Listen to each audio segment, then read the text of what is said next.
Imagine being stuck with a job that has no pay, no benefits, and even when you die, you still have to clock in the next day. That's the fate of heroes in this world, because no matter how many times they die in battle, they are constantly resurrected and forced to continue fighting. Dada is one such hero, and he is currently running through the forest while being chased by a group of knights. The knights are chasing him because just stole a coffin from them, but there's also happens to be a group of demon fairies in the area, and the fairies are much scarier than the knights are. While the knights are being turned into monster food, Dada tries to make his escape, but he's got short, stubby legs, so he doesn't make it far before one of the fairies catches up and knocks him to the ground. Dada starts freaking out and yells for help because he doesn't want to become a snack, and luckily for him, at the last second, his companion, Xylo, comes falling from the sky and stabs the monster in the head. Dada is grateful to be alive, but he apparently got impaled while he was running for his life, and it hurts really bad, so he's not ready to deal with all that. He tells Xylo to just kill him because the church will resurrect him back at base anyway, but Xylo socks him in the face and tells him to stop thinking like that. The church doesn't care if they die since they can always drag their souls out of hell and put them in new bodies, but after each death and resurrection, the memories of your soul are slowly eroded, and eventually, you'd forget who you are. Dada realizes that Xylo is right, so he agrees to let Xylo treat his wound, no matter how painful it is.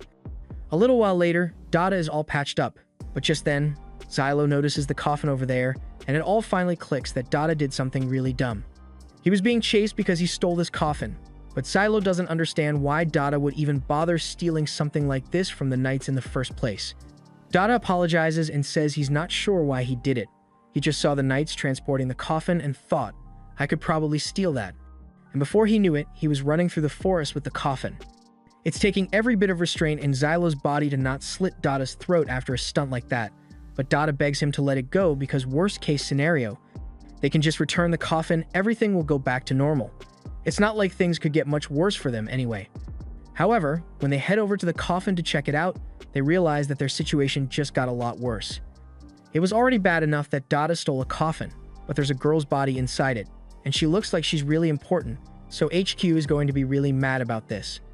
Dada assumes she must be a royal, but Xylo can tell that the girl isn't even human, she's a goddess. Dada doesn't believe him at first since he recalls that goddesses were weapons created to defeat demon lords, and they always look like giant lumps of iron, not little girls, but Xylo is certain that this girl is one of them. Just then, the two hear the sounds of a horn nearby, so they go to check it out, but Xylo tells Dada to leave the goddess behind. The sound came from a group of knights in the valley close by, and they are absolutely getting massacred out there. And the whole time, Xylo's watching while thinking, damn, that's crazy. Couldn't be me though. The knights were careless during their advance, which is why they fell for a fairy ambush so easily. But even if it's their own fault, Xylo can't just watch while they die. Personally, he doesn't care about the knights, but there are a few of them still alive down there. And his official mission this time was to ensure that at least half of the royal knights in the area survive, so saving these guys would help him reach his quota. However, just as he's about to jump down, he and Dada hear a voice from behind them. It's the goddess girl from the coffin, and she seems to be alive and well, but seeing her just makes Xylo really annoyed. She overheard what he said about saving the knights, and she thinks it's a good goal, so she offers to use her power to guarantee his victory. But in exchange, he will have to pay a high price. She wants him to call her a good girl and pat her head after she's done. Apparently, goddesses are designed with an overwhelming desire for affection and recognition, probably as a means to control them, but Teorita doesn't seem to care and says her purpose is to assist her chosen master in any way she can, and that means she is willing to sacrifice her life to help Xylo if necessary. But that lack of self-worth is part of the reason he hates goddesses so much. He jumps down from the cliff and says he will handle it on his own because he doesn't want to rely on a goddess's power, but he's still going to need Dada's observation skills. So he asks him to point in the direction of the knights. Dada really doesn't want to get involved, but he's got quotas to meet, so he has no choice but to comply. As Xylo is sliding down the cliff towards the knights, he suddenly realizes that Teorita is right behind him, and he asks why she's here. She says it's obvious that she wanted to protect her knight, but he says he doesn't need her help, and as soon as he spots a fairy, he imbues a dagger with light and heat magic before throwing it and causing a massive explosion, while Kivia is just doing her best to keep up. By the end of the battle, all the monsters have been dealt with, but while the knights were initially grateful for the help, once they realize that he's one of the condemned heroes, their attitude completely changes. They think it's a disgrace that they were saved by someone like Xylo, and one of them even points a sword at him, which seems pretty dumb since they all know Xylo is the strongest person here. Just then, Xylo receives word that the main Holy Knight unit has decided to make a final stand near the river to hold off the advancing demons, which in theory sounds like it makes sense. But if you hadn't already noticed, most knights are completely useless against the demons, so there's no way they would be able to hold off an entire army of monsters. It's practically a death sentence, and normally Xylo wouldn't care about what happens to a bunch of stuck-up knights, but if too many of them die all at once, then the current hero's squad will be deemed a failure, and he will be tortured the next time he's resurrected. He can't let that happen, so he prepares to go save the main unit before they are completely wiped out. Meanwhile, on the front lines, the squad led by Commander Kivia has just encountered the demon army, so they prepare their lightning spears, and to their credit, they do manage to take out the first few waves of monsters, but there are still a lot of them left, so sooner or later, they are going to be overrun. Fortunately, Xylo arrived just in time to save them. Well, actually, a bunch of knights have already died, so I wouldn't say it's just in time, but at least he's here. And he's much more skilled than any of these scrubs, so he is easily able to handle the current wave of monsters, and the knights are all left speechless by the incredible display of power. Commander Kivia approaches Xylo, and while she is grateful for his help, she is also quite suspicious of the fact that an unknown warrior just appeared on the battlefield out of nowhere. Just then, Rita catches up to Xylo, and she's upset that he tried to ditch her again. Kivia recognizes Rita as the goddess that was meant to be transported to the Gultual, and now she's even more suspicious of Xylo because she thinks he must have attacked the escort group to steal Rita. Xylo explains that the knights who were escorting Rita are probably dead, but that it wasn't his fault, and besides, he has no interest in forming a covenant with a goddess. Kivia is still really confused and demands a proper explanation, but as much as Xylo would love to fill her in on all the details, they don't have time for that since the Demon Lord is closing in. As the Demon Lord advances, the forest around it becomes corrupted with demon blight, turning the wildlife into monsters, and seeing so many demons approach all at once is unbelievably terrifying for the troops. So they lose their nerve and impulsively fire, even though Kivia warns them not to.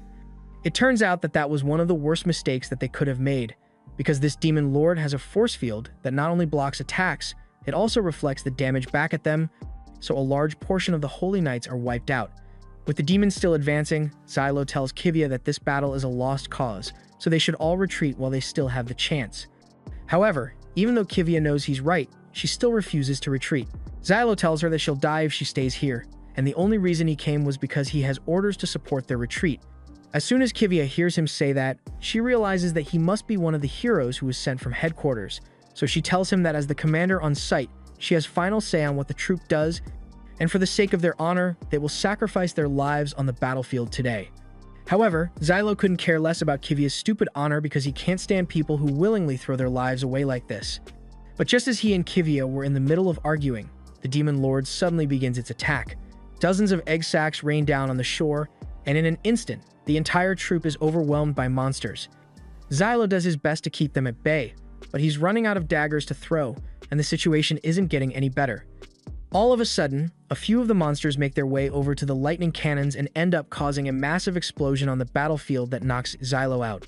By the time Xylo regains consciousness, the only thing he sees is Rita lying on the ground across from him, and she is pleading with him to use her power because it's the only way to save the people here from dying horrible deaths. Xylo knows she's right, but he swore to himself that he would never use the power of a goddess again, so instead, he starts calling out to Kivia and yells for her to form a covenant with Rita in his place. However, a moment later, he sees Kivia's bloody chest plate rolling across the ground, and in all likelihood, she's a puddle of mush on the battlefield by now, so it looks like he has no choice now. He tells Rita he's willing to form the contract, and she's glad to hear it, so she's about to start explaining the process to him, but he says he already knows how it's done. He makes a cut on the back of his hand and presents it to Rita as an offering, and as soon as she kisses his blood, he feels the connection between himself and Rita form. Now that the pact has been formed, Xylo is able to draw out Rita's power, so she asks him what he'd like to do first. He says a good place to start would be taking out the fairies that are currently surrounding them, so Rita happily obliges. As the goddess of swords, Rita is able to summon countless weapons and rain them down upon her enemies, so in no time, she has completely wiped out the monster army. Rita is really proud of herself and tells Xylo he can start praising her now, but he says her reward is going to have to wait because there's still another wave of monsters headed this way. He picks up one of the swords that Rita created and hurls it at a monster, and it looks like his power still works with the swords Rita creates, so he asks her to give him some more ammo. Bit by bit, he chips away at the remaining demons as the Holy Knights watch in amazement. At one point, Xylo manages to find Kivia and she's surprised to see that she's still alive, but it would have been nice to know before he formed the contract, but it is what it is. He tells Kivia that she needs to take her men and hunt down any demons they manage to survive his explosions before they do more damage. Kivia is offended that a condemned hero would dare to give her orders, but Xylo reminds her that this is a matter of life or death, so she needs to put her pride aside and do what's necessary to survive. He may be a condemned hero, but he has no intention of dying here, and he doesn't want to see anyone else die here either, which is why he's going to take out the Demon Lord before that happens. He lifts Rita onto his shoulders and prepares to charge at the Demon Lord. She asks if he wants her to use her powers now, but he says they need to get a little closer first, so for now, she should just focus on giving him swords to throw. Once they finally get close enough, he asks Rita to create a giant sword for him to use, and as he launches it into the body of the Demon Lord, it results in a massive explosion that carves a hole through its body. Unfortunately, this wasn't enough to kill it outright, so the Demon Lord sprouts several tendrils and attacks them, forcing Xylo to defend Rita with his body. By the time Xylo wakes up, he finds Rita standing over his body, and Dada is here too since he finally got back from whatever the hell he was doing while Xylo was risking his life. At first, Xylo was mad, but then he noticed that Dada stole something again.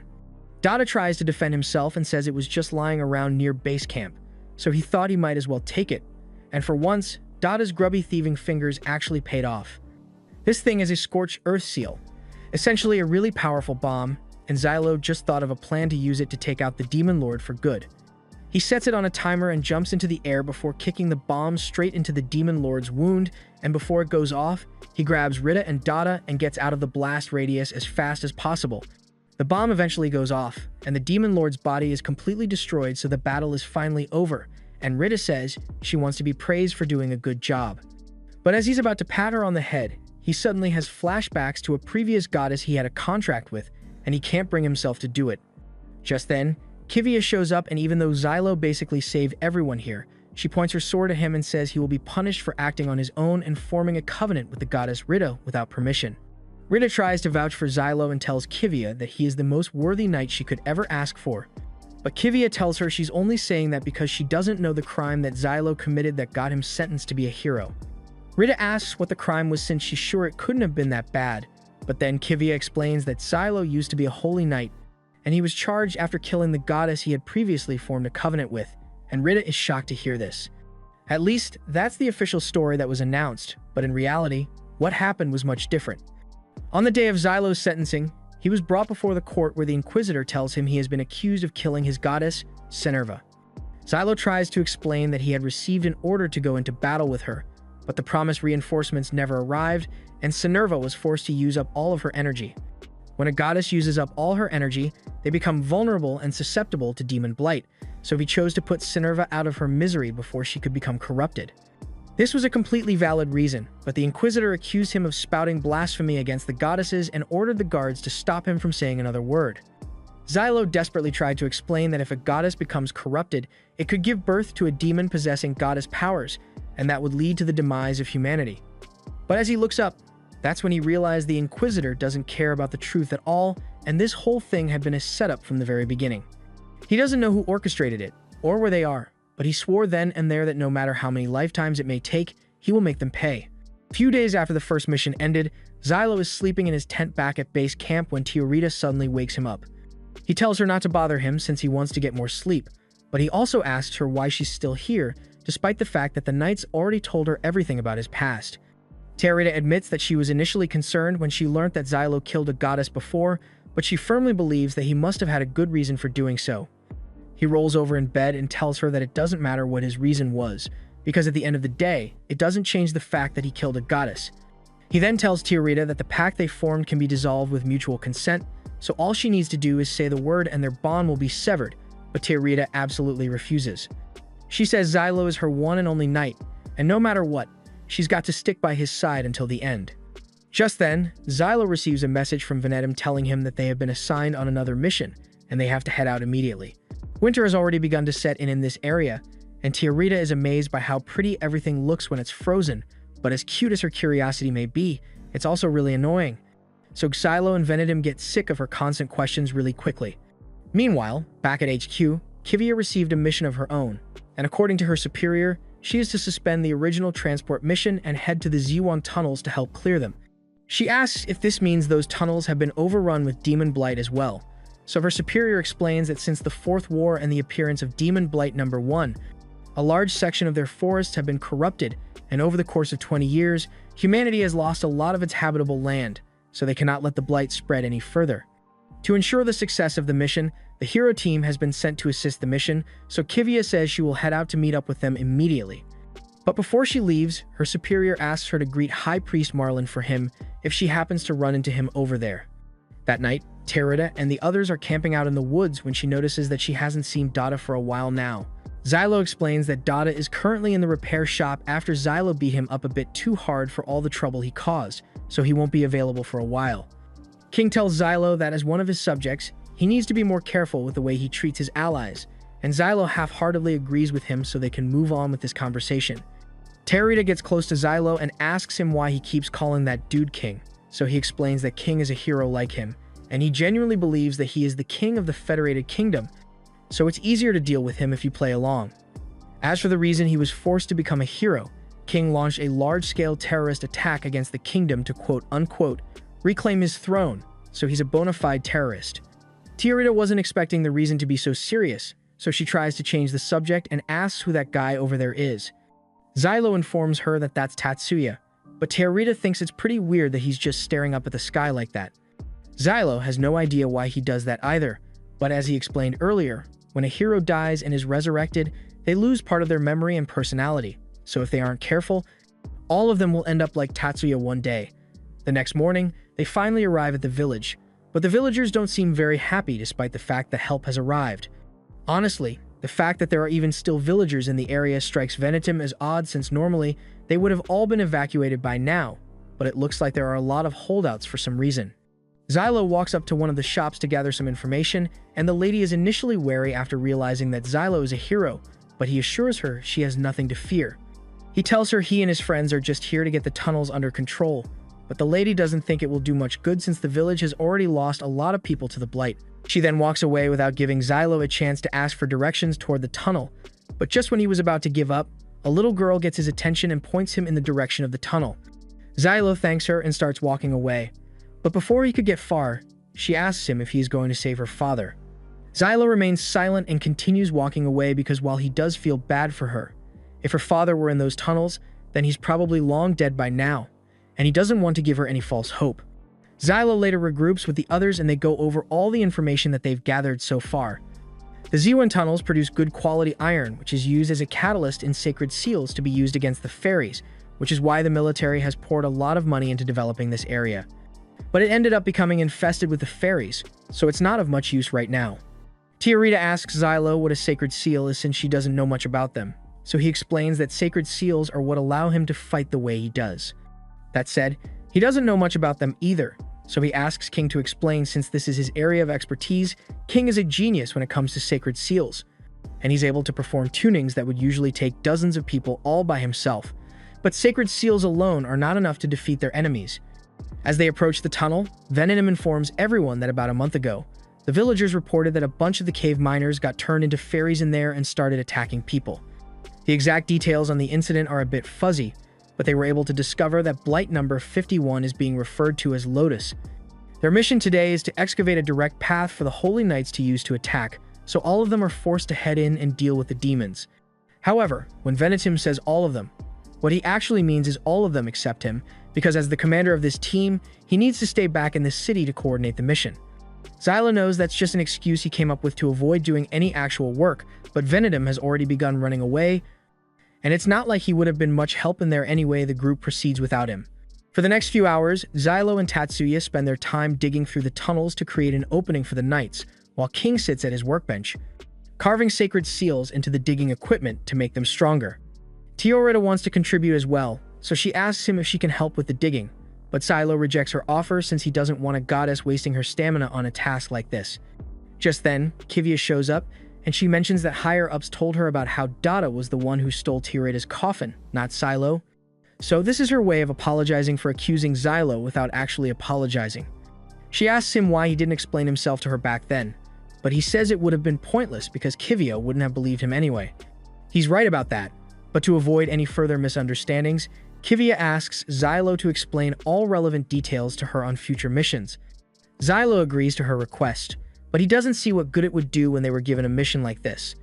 Kivia asks what he means by that, so Xylo points out that this is a fairy-infested mine, and most of the time, the church would just ignore it, especially with winter on the way. There's nothing of value here, so Xylo can't figure out what the goal here is, and he's starting to think they might be planning to do something to Tiarita. Kivia tells Xylo to stop making baseless conspiracy theories and get back to work, but Xylo can tell that even she doesn't know what the mission's goal is. After a few more hours of digging, Xylo finally breaks through to one of the caverns, but he is immediately confronted by demonized centipedes, so Tatsuya jumps into action and begins chopping them to pieces. Xylo tries to help as well, but his explosions are a little too risky in confined spaces like this cave, so he's going to have to leave this one to Tatsuya. Fortunately, Tatsuya is an absolute beast with that axe of his, and it doesn't take long before he has eradicated all the demons. Though, he's probably going to need some time to rest after all that work. Now that the demons are gone, King uses some light magic to expose the demon-blighted areas, and as much would have it, there's a large section of the floor that is unaffected, so they decide to set the base of operations up here. Tiarita asks Xylo if she can at least help with this, and since it's not dangerous, he decides to let her do what she wants. He explains that the stakes are used to prevent the demon blight from extending to the areas that they have marked out, so if she wants to help, she should go put one over there, and Tiarita is ecstatic that she finally gets to do something. A little while later, the demon-blighted section has been completely sealed off, and Tiarita asks Xylo to reward her for her effort. She did do a good job, so he says he will praise her a little once they get back, but Tiarita still wants to accomplish more, so she asks him if they can go deeper into the mine and defeat the demon lord that's spreading all this blight. Xylo tells her there's no way he's doing that since, for one, he doesn't want to deal with the hassle, and two, it would go against the orders that they were given. He tells her she should go join the Royal Knights if she wants to fight demon lords all the time, but Tiarita doesn't appreciate how dismissive he is being. She has already sworn to stay by his side till the end, but she needs him to let her do important stuff as well, otherwise, she will never be satisfied. Just then, King receives a distress signal from the knights over the comms, and it says they are currently being attacked near the cave's entrance, so they need backup. Kivia and the rest of the knights charge into battle against the blighted humans, but with this many, it's only a matter of time before they get overwhelmed. By the time Xylo and the others arrive, a few of the knights have already been killed, so he wants to save them as soon as possible. But before that, Tiarita has a question. She asks him if those fairies used to be human, and Xylo confirms this, but unfortunately, there's no way to cure them once they reach this stage, so the best they can do is put a stop to their suffering. Several minutes later, the battle is over, and a few of the knights are taking it pretty hard because they didn't expect to have to kill human fairies. Just then, Xylo notices a guy hiding behind some crates over in the corner, and apparently, he's a survivor who didn't manage to get out of the cave during the initial infestation. That means there are other survivors still trapped in there, and King thinks it is imperative that they be saved as soon as possible, but Kivia says that would be impossible because they aren't equipped to launch a rescue mission right now. To take such a risky move would result in the deaths of many holy knights. However, it's not like she wants to leave those civilians behind, so she asks Xylo what he thinks of the situation. If they were to embark on a rescue mission, what would their chances of success be? Xylo plainly tells her that most of the knights would die, because fighting against fairies while defending civilians in these narrow corridors would be a death sentence. Just then, Priest Marlin shows up, and he tells Kivia that there's no need to ask for advice from a man like Xylo because they already have their orders. They are to blow up the entrance and seal it off to make sure no fairies can escape. But upon hearing this, King flies into a rage because he can't believe Marlin would intentionally sacrifice innocent civilians, but Marlin couldn't care less. In fact, he's enjoying the sights of King like this because he knew him before he is sentenced to be a hero. Xylo doesn't like the idea of letting civilians die either, but he doesn't want to take the risk of going to save them. However, when he sees Tiarita face, he is reminded of that girl from before and how sad she looked, so he changes his mind and says he will personally save the people. They have already finished setting up the Knight's base, so their official mission has been completed and there's nothing stopping them from saving people in their spare time. But as Tiarita is celebrating the fact that she is finally going to be able to do something heroic, Xylo tells her she has to stay here. After all, he can't risk letting her die over something like this. The villagers are currently trapped in a section of the mine, desperately trying to fend off the fairies. But just as they were about to be devoured, Xylo arrives and blows them up. Tatsuya then jumps in and begins laying waste to the monsters without mercy, and he is very efficient at what he does. One of the worms attempts to trap him in a web, but his instincts are too sharp for that, so he turns around and slices the web to bits before attacking the rest of the monsters, and a few minutes later, he and Xylo are pretty much done, but that doesn't mean it's over yet. The workers may be safe for now, but getting out of this cave is going to be a whole separate challenge, so Xylo asks King to carve sacred seals on their tools to give them a fighting chance. Sacred seals operate using luminescence as their power source, so they can usually be recharged with sunlight, but down here, there's no sunlight to speak of, so these ones will only have a few uses before they run out of energy. Xylo's sacred seals work the same way, but his body is able to store several times the normal amount of luminescence of an ordinary man, which is why he has been able to maintain his destructive power down here. Even so, his power can still run out, so they all need to make it out of the cave as soon as possible, otherwise, they'll be sitting ducks. They prepare to begin the journey to the exit, but all of a sudden, the ground begins to shake beneath their feet and dozens of fairies surround them all at once. This is the worst timing imaginable, but they've got no choice in the situation. So Xylo tells everyone they need to form a defense line and hold their position for as long as possible. He then starts blowing up a few of the fairies, but the workers are too terrified to fight since they've never had to deal with things like this before. Unfortunately, they don't have much of a choice, so Xylo tells them they need to defend themselves or they're going to become fairy lunch. Meanwhile, on the night's end, they are all just chilling at the edge of the entrance, waiting to see if Xylo manages to make it back alive while they finish setting their base up, and the entire time, Tearita has been sulking in the corner because she got left behind. Marlin tells Kivia that he doesn't think Tearita has much value as a weapon since she seems really attached to Xylo, but regardless of whatever he is trying to imply, Kivia informs him that she and the rest of the knights will be heading in to assist with the rescue mission as soon as they are done setting up the base here. As for Xylo and the other people, after a hard-fought battle, they successfully destroyed all the fairies that were attacking them, but their morale is at an all-time low because they don't believe they will be able to make it out of this. Xylo tries to encourage them to get back on their feet and fight, but they are all too tired and hopeless to do so. Xylo starts yelling at them to stop acting like that since they'll never survive if they give up, but he's not getting through to them, so King decides to give a speech instead. He is aware that these men have dedicated most of their lives to their jobs, and their work is what has allowed this kingdom to prosper. They have struggled through bad situation before and come out on top all the same, so there is no need to give in to fear here because they are going to survive. The men see the look of pure confidence in King's eyes, and it gives them the motivation they need to get back on their feet and try their best. They know that Xylo, King, and Tatsuya are heroes, and their whole lives, they've been told that heroes are the worst criminals around, but Xylo and the others still chose to come save them even though most others would have written them off as expendable and ditched them here, so they are truly grateful to them. Just then, the ground begins shaking as more fairies approach, and Xylo is starting to get really frustrated because these things keep on coming, and there's no way for them to know how many there are in here. The workers all get back on their feet and raise their weapons in preparation for a fight, and when the fairies actually show up, Xylo takes the initiative and attacks first. The workers are still really nervous about this whole thing, but they already decided to at least go down swinging, so one of them starts wildly swinging his shovel around until he eventually connects with the worm monster, and thanks to the enchantments King put on it, the shovel actually does some significant damage. Seeing this, the other villagers realize they might actually stand a chance after all, so they charge at the worm and start beating it to death. They were doing pretty well at first, but there's only so much that brute force with no skill can accomplish, so before long, the workers are overwhelmed. The foreman's leg has been injured, and since he can't run away, a worm is about to take him out, but at the very last second, the worm is suddenly obliterated by a flying set of swords.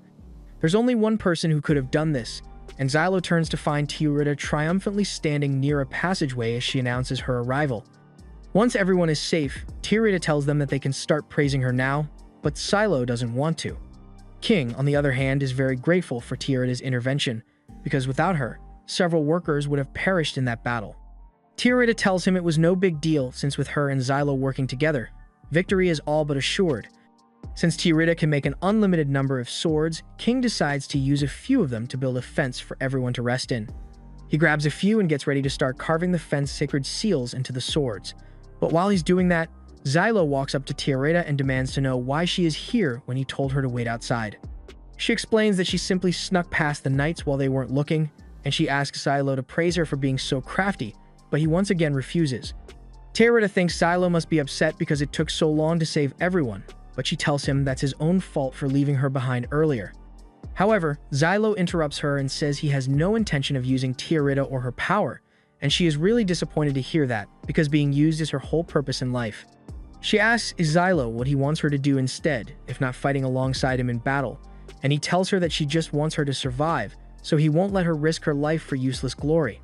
Tiarita cheers up a little after hearing him say that because she knows it means Xylo really does care about her, and that's what makes her so willing to risk her life for him.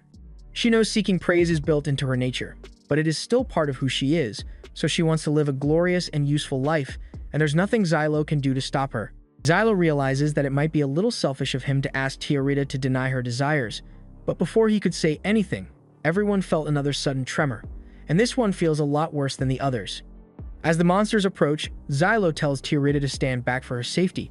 She tells him she's not going anywhere, and if he cares about her safety so much, then all he needs to do is protect her at all costs. Xylo can't really argue with her on this, so he agrees to let Tiarita fight alongside him and picks up one of her swords to use as ammunition. He throws it at the main worm of the fairy group, slicing it in half in one go, but as he is about to throw another one, they all hear a deafening ringing sound that sends them to their knees. Tatsuya, on the other hand, seems to be completely unaffected because he's just built different. While the others are writhing in pain, he goes on the attack and starts killing as many monsters as he can. Meanwhile, Xylo has just realized that this sound must be coming from a demon lord nearby and is trying to corrupt them. Tiarita also seems to be unaffected, so she runs over to Xylo's side and begins sharing some of her energy with him to overcome the demon lord's influence. A few moments later, the demon lord in question makes an appearance and emerges from the ground as a giant living lotus tree with a human figure, and I just know someone's going to say, "Hear me out on this one." The demon lord unleashes another wave of sonic interference, and all the workers are starting to hear a voice telling them to approach it, so Xylo tries his best to stop them. He tells the foreman to get a hold of himself, but the madness is so severe that he has started trying to pull his own face off, so nothing Xylo says is going to get through to him. King is holding on to his sanity through sheer willpower and hatred toward the demon lord, but he can't do much else right now, so it's up to the others. Xylo says it would be too dangerous for them to leave the fenced area, so instead, he supports Tatsuya from back here and starts firing swords. Tiarita asks if Tatsuya is really going to be okay, but Xylo tells her there's nothing to worry about because he is incredibly skilled. However, he is still going to need backup, so Xylo asks Tiarita to make a bunch of swords for him. She is delighted that she finally gets to help Xylo fight, even if it is just a supporting role, so she creates more swords, and he starts throwing them to provide cover for Tatsuya. Tatsuya continues closing in on the demon lord while dodging its attacks until he finally slices it in half, but unfortunately, it turns out that that wasn't the demon lord's main body and Tatsuya gets grabbed. Xylo and Tiarita begin looking around, and they eventually spot the main body hanging off one of the walls nearby. Xylo prepares to finish it off with one final strike, but just as he is about to throw the sword, he realizes his body is out of luminescence, so he can't use magic anymore. Just then, the knights arrive to help, but they immediately fall victim to the demon lord's interference and fall over in agony. The demon lord then sprouts tentacles around their bodies to devour them, so Xylo is forced to run out and cut them free, but there are too many vines for him to deal with by himself. Just then, the sight of innocent people being hurt sends King into a rage, so he pulls himself free from the vines and switches his lantern to flamethrower mode to burn the demon lord to ash. Fire is really effective against plant-based monsters, but unfortunately, before he could finish the job, the demon lord grabs him by the ankle and drags him into the air. The lantern falls to the floor, and the demon lord tries to reach for it. But Tatsuya comes in clutch and drags it all the way out of the ground to buy Xylo enough time to get to the lantern. However, before he could blast that demon lord, it managed to restrict him in a cage to prevent him from aiming the flames. This would have been checkmate, but the demon lord failed to account for the fact that King is an absolute lunatic, and he will stop at nothing to punish those who hurt innocents, so he chops off his own leg just so he can fall and stab the demon lord in the eye. He ends up getting smacked into a wall, but he already did more than enough because his attack forced the demon lord to release Xylo's body, and now, nothing is stopping him from finishing off the demon lord. Kivia and the other knights are shocked by the fact that the heroes pretty much defeated the demon lord on their own, and Marlin is completely speechless. As for King, he's still alive, but he's in really bad shape, so he's going to need some repairs. A little while later, all the workers return to the surface and are reunited with their families, and the others find out that Venetim has been sitting here doing absolutely nothing the entire time. King has been sent off to the repair shop so he can get a new leg attached, and Xylo hopes he gets treated properly because if it weren't for him, a lot of lives would have been lost today. Everyone is happy to have their families reunited, and they know it's all thanks to the heroes, but they are still wary of approaching to say thanks because of the stereotype. All aside from the foreman and his family. He offers his gratitude to Xylo because it's thanks to him that he was able to see his family again, and speaking of which, he says his daughter has something she wants to give Xylo. The little girl nervously walks up to Xylo and presents him with a flower as thanks for saving her father, and Xylo is moved by the kind gesture since he rarely ever gets thanked for the work he does. Meanwhile, Marlin is over there, hating on Xylo.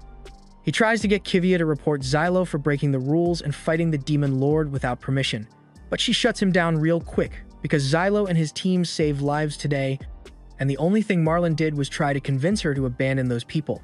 He deserves to enjoy at least a bit of recognition for what he has done. Now that their mission is finally over, the group heads back to base, which in this case is the Muride Fortress, but along the way, Tiarita notices that there are an awful lot of people around right now. Venedum explains that that's because there's a festival in town right now, so people from all over the region are visiting. But that aside, he asks Xylo if they can take a break because he's too exhausted to keep going. They eventually arrive at the fortress, and everyone goes their separate ways to rest. We see Venedum and Dada sitting in an alley with Dada drinking some wine he stole from a vendor a while ago, and he's enjoying every drop of it. Venedum tells him he should be a little more careful, since the people here don't joke with their money, so if he gets caught stealing, then it's game over. But Dada doesn't care, because this is one of the few times they actually get to take a break, so he wants to enjoy it. Meanwhile, down in Xylo's average New York apartment, he's enjoying his day off by reading a book, but his peace and quiet quickly comes to an end when Tiarita finds him. She has been looking all over for Xylo because she wants to go enjoy the exchange festival with him, but Xylo tells her he has no intention of going because he's bound to run into some holy knights there, and those guys are hella annoying. In that case, Tiarita asks him if he can at least play a game with her because she got his Zig chessboard from Venetum earlier today. She seems really hyped since Venetum gave her a long-winded explanation on the historical significance of the game, but Xylo tells her that if the story came from Venetum, then he likely made the whole thing up. Besides, he's busy reading his book, so he doesn't have time for board games right now. Tiarita is a little surprised since she didn't expect Xylo to be the kind of person who likes to read so much, and she's even more surprised to find out that the book he's reading is about poetry. She asks him if he can read it to her, but Xylo refuses because that would be too much work, but he will allow her to read alongside him if she wants. Just then, Kivia shows up looking for Xylo, and he assumes she must be here to tell him that his next mission has been assigned, but she tells him he's wrong. Well, his next mission has actually been decided, but that's not why she's here. She says she has something she wants to discuss with Xylo, so she asks him to follow her, but Tiarita interrupts and says she wants to come along as well.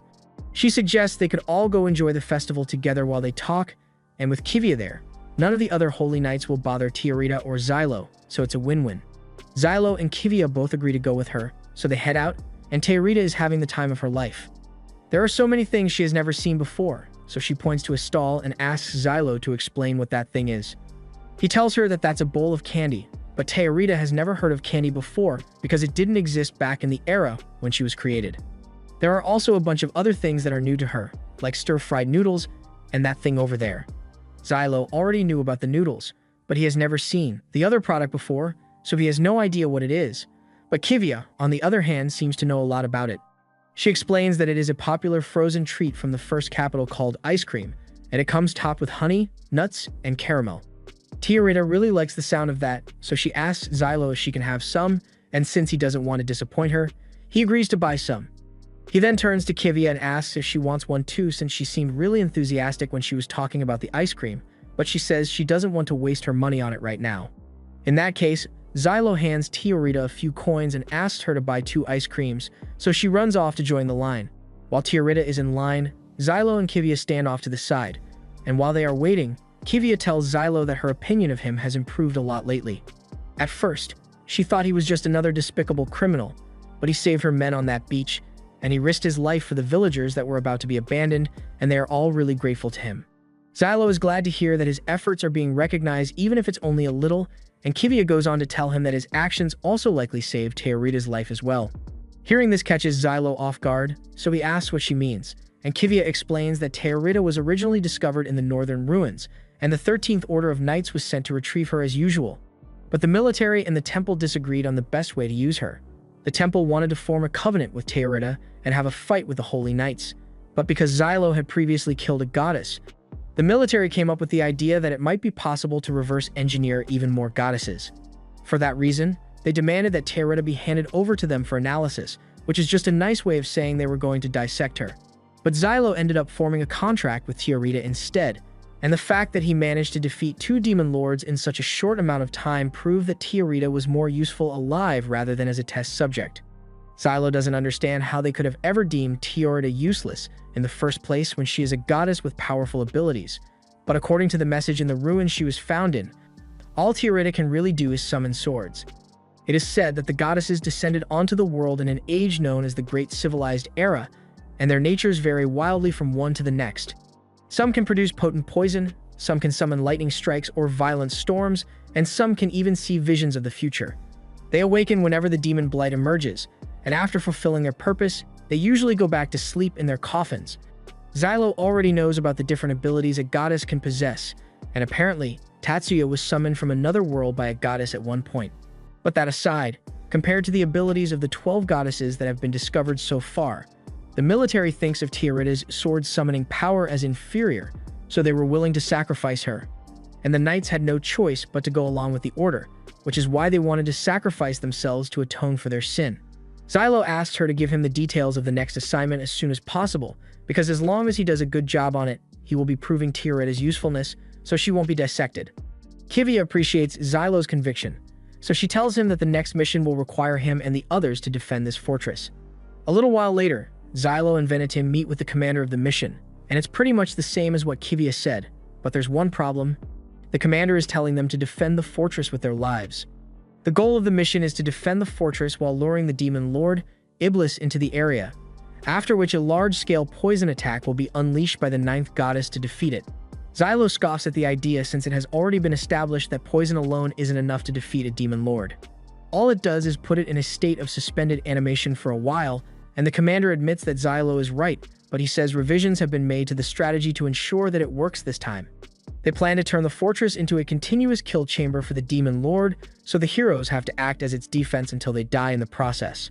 Venetim speaks up and asks why they can't simply escape after successfully luring the demon lord into the trap instead of dying, but the commander just says that's just the way it has to be. And if any of them attempt to leave the fortress, then the entire squad will be executed using the sacred seals on their necks. Xylo doesn't understand why they would be going so far to make sure all the heroes die, but then he remembers that priest from before, and he must have pulled some strings to make this happen because of his grudge. All of a sudden, Venetim cheerfully announces that he and his team will gladly accept the mission and defend the fortress with their lives. But he does have a few suggestions to improve the plan a little. First off, he thinks it's a little counterproductive to take out the entire team if even one person tries to leave, since there's bound to be someone who just wants to get the dying part over with as soon as possible, and they would ruin the entire plan. This is why he suggests that the rule be that they'll only be executed if everyone tries to leave instead of just one person. He also mentions that since Tiaretta is extremely devoted to Xylo, she's bound to want to stay by his side, so he asks the commander if he's okay with that. The commander says he doesn't have the authority to give orders to a goddess, but Kivia does have that authority.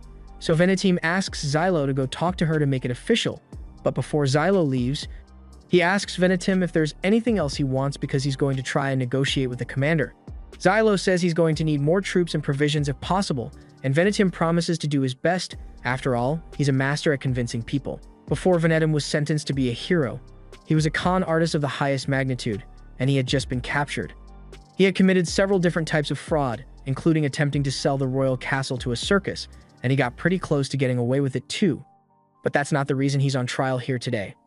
The reason is this: a third-rate newspaper that he wrote because his boss wanted him to do a little fear-mongering among the masses. It talked about how some higher-ups in the temple and even some royals were spies influenced by the demon Blight hiding in human form. And Venetim admits he wrote that. But he made the whole thing up, and he didn't really expect anyone to take it seriously. But as it turns out, everything he wrote was actually true. And it was also convincing enough to make people believe it's true. So to make sure Venetim can't share any more truths, he was sentenced to be a hero. Back to the present, Venetim managed to convince the commander to give in to all of his demands, but Venetim did get stuck with the task of getting Tiaretta to safety if she is ever in danger, and considering how weak his body is, that's definitely not going to go well. On another note, the reinforcements Xylo requested were approved, and Sav has returned to the unit, but he's a bit of a loose cannon, so Dada isn't too thrilled about having to work with him again.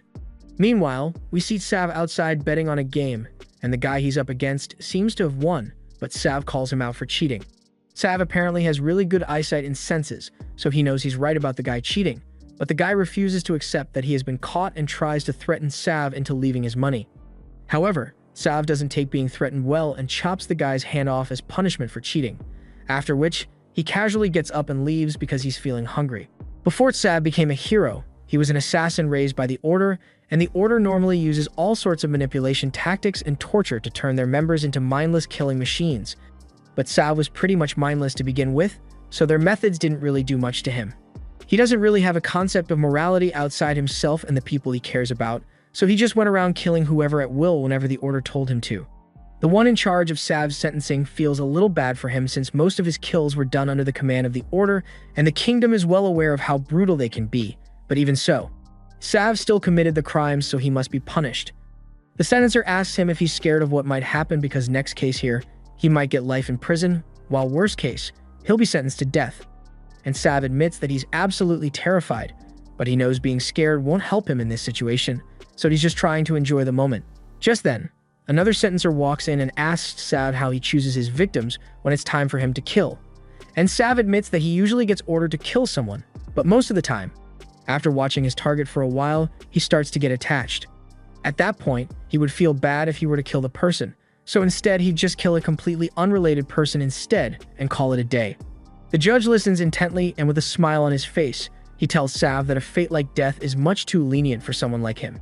Hearing this makes Sav panic a little because he really doesn't want to find out what a fate worse than death feels like. So he starts asking if he can just accept a death penalty and call it a day, but it's already too late because the second judge tells him he is going to be sentenced to be a hero. Back to the present, the group is walking to the site of their last stand, but while the others would much prefer to walk in silence, Sav is over here telling them his life story for the 7th time in a row now. It's a miracle he hasn't lost his mind already given the number of times he has died, but then again, it's not like he had much of a mind to begin with. Xylo turns to Sav and tells him to shut up before he sticks a muzzle on him. One of Sav's many flaws, aside from his stupidity, is the fact that he literally doesn't know when to stop talking, which is why Dada and the others hate having to work with him. That said, Sav does seem to have a lot of respect for Xylo, so he does his best to listen to Xylo's orders and not make him mad. As they progress, the group soon catches sight of the demon lord they will be facing, and it's a lot closer than they anticipated. At this rate, that thing will reach the fort before nightfall, so they need to get ready for a fight. Xylo asks Kivia how many soldiers they have on their side, and she tells him there are around 50 trustworthy soldiers at their disposal, but Xylo doesn't think that's going to be enough. Thankfully, Venetim was able to recruit a bunch of prisoners to help with the mission, but this has Kivia a little concerned because she doesn't recall hearing about prisoners being part of the mission. Xylo explains that Venetim pretty much bribed a few hands to gain control over a bunch of death row inmates, and since they are going to be executed anyway, Venetim is free to do whatever he wants with them. Just then, Dada notices a few of the demons running ahead of the rest of the pack, and Sav assumes those must be the demon scouts, so he takes a look and identifies a few dog demons in the forest. Kivia is surprised that Sav could spot the demons that far away without using a telescope, but Xylo tells her that this much is normal for Sav since his eyesight is far beyond what's humanly possible. Xylo asks Sav if he can take them down from here, and Sav agrees to try, but he says he can't guarantee that he will hit his mark. Sav then pulls out a special magic spear and takes aim at the dog before firing a shot and blowing its head off. Sav is really proud of himself for getting a direct hit, but Dada reminds him that there are still a lot more dogs to deal with, so he needs to stay focused. Kivia asks Xylo if it's really alright to leave this to those two, and Xylo says there shouldn't be any problem since Sav's sniping skills are so good that he has literally never seen the guy miss a shot.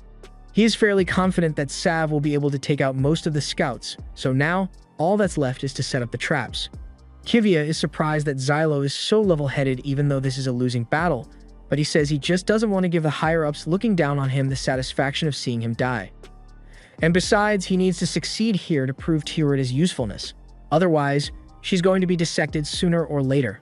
Kivia has heard a lot of rumors about Xylo, mostly about him being so eager for glory that he put his comrades in danger, but it looks like the rumors were wrong. Xylo laughs and asks if Kivia is a noble because they are the only ones who spread those kinds of rumors about him, but Kivia says she's not a noble.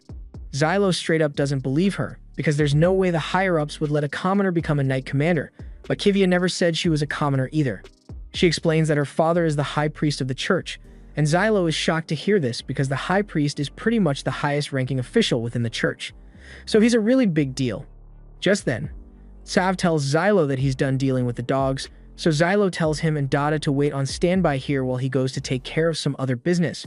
Xylo and Kivia later head back to the fort, and as they approach the gate, they end up running into the commander of the 9th Knight's Order and his goddess, Pelmeri. Horde is surprised that Kivia intends to stay behind in the fortress instead of just leaving the condemned heroes to die. He doesn't understand why she puts so much faith in them, and he thinks it's a dumb decision, but he still prays for her safety nonetheless. However, he has nothing but disdain towards Xylo and tells Pelmeri to keep her distance from him because you never know when he might decide to kill another goddess.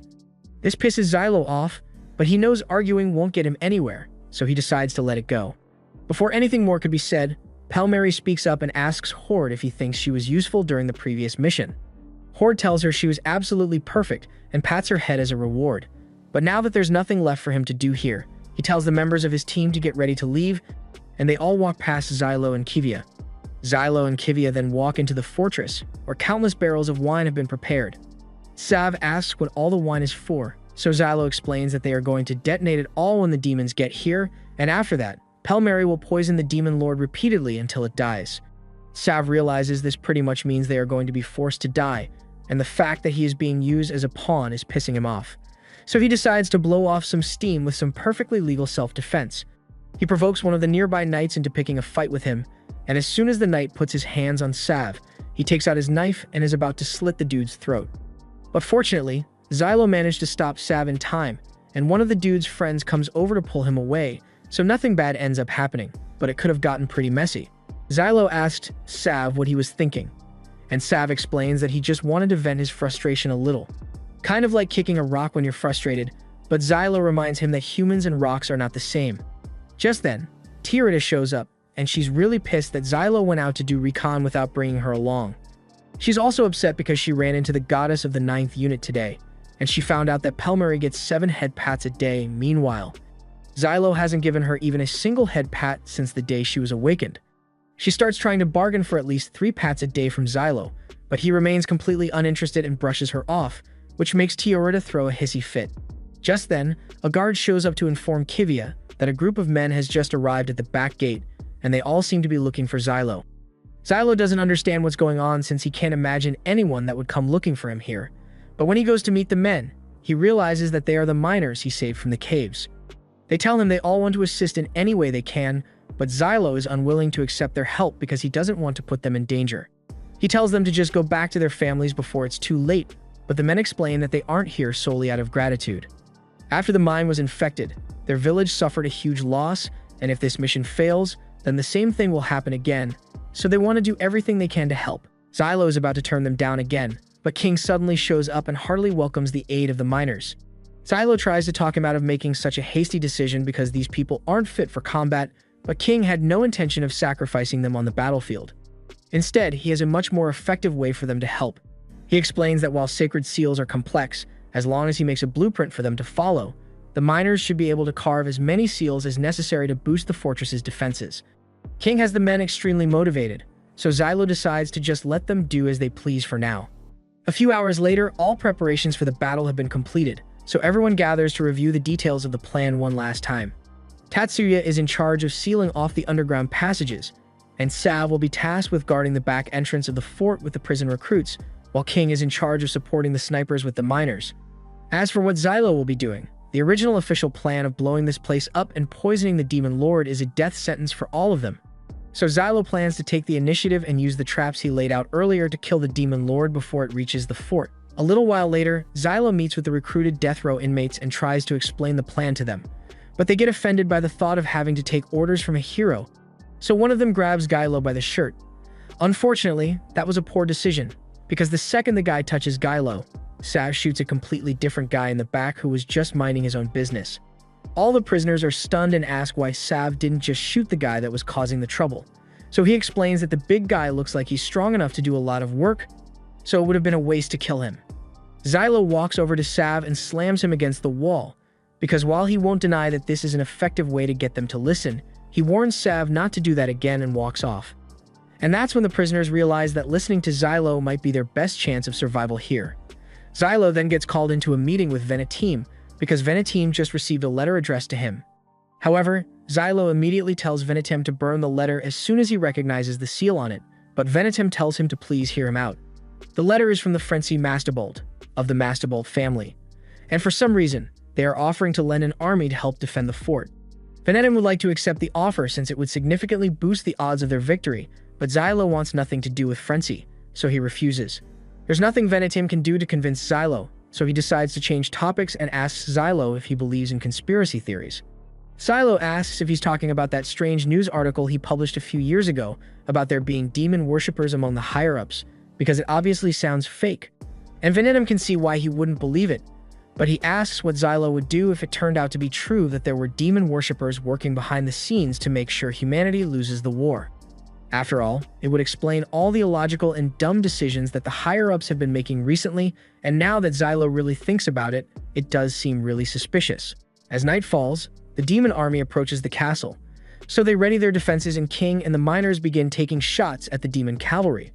After the initial wave has been taken care of, they activate the walls enchanted with sacred seals to keep the rest at bay, and once the coast is clear, Kivia's unit advances to face the demons head-on. Everything was going just as planned at first, but then Xylo spots something he never expected to see out here. There's a group of humans riding on the demon horses, and they proceed to fire flaming arrows into the fortress. Considering the fact that the fortress is loaded with flammable wine, everyone starts scrambling to put out the fires, and that panic allows a few of the demon horses to break through the front gate. And at this rate, it's only a matter of time before they are all wiped out. Tiarita asks whether those people have been infected by the blight, but from what Xylo can see, it doesn't look like that's the case. These people are still perfectly normal, but they have chosen to side with the demons instead of humanity. However, for that to be possible, that must mean there are demons out there that's capable of communicating with humans and convincing them to switch sides, which is a terrifying thought. Tiarita is a bit shaken by this revelation because according to her nature as a goddess, she can't harm ordinary humans in battle, even if they are working with demons. But Xylo was already aware of that limitation, and he knows exactly how to handle it. Before he makes his move, he contacts Kivia over the radio and asks her if she has any idea who those humans are, but she's just as clueless as everyone else here is. The only thing she knows is that those men must be from a noble's private army, because they seem to be extremely skilled with horseback archery. But other than that, nada. The humans soon begin pulling back, and Kivia's unit still has their hands full, so they can't pursue them. So Xylo uses his telescope to keep track of where they are going, and realizes that they are heading straight towards the underground passage.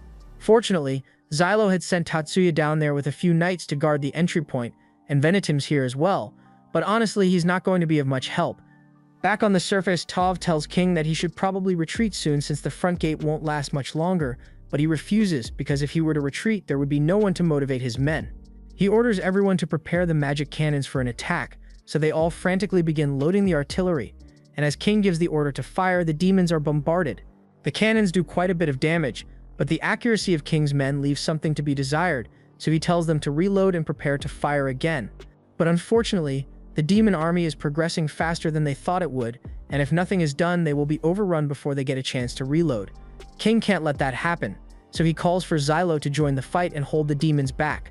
Xylo understands the situation and tells Tiarita it's their turn to fight now, but before they do that, she has something she wants to say to him.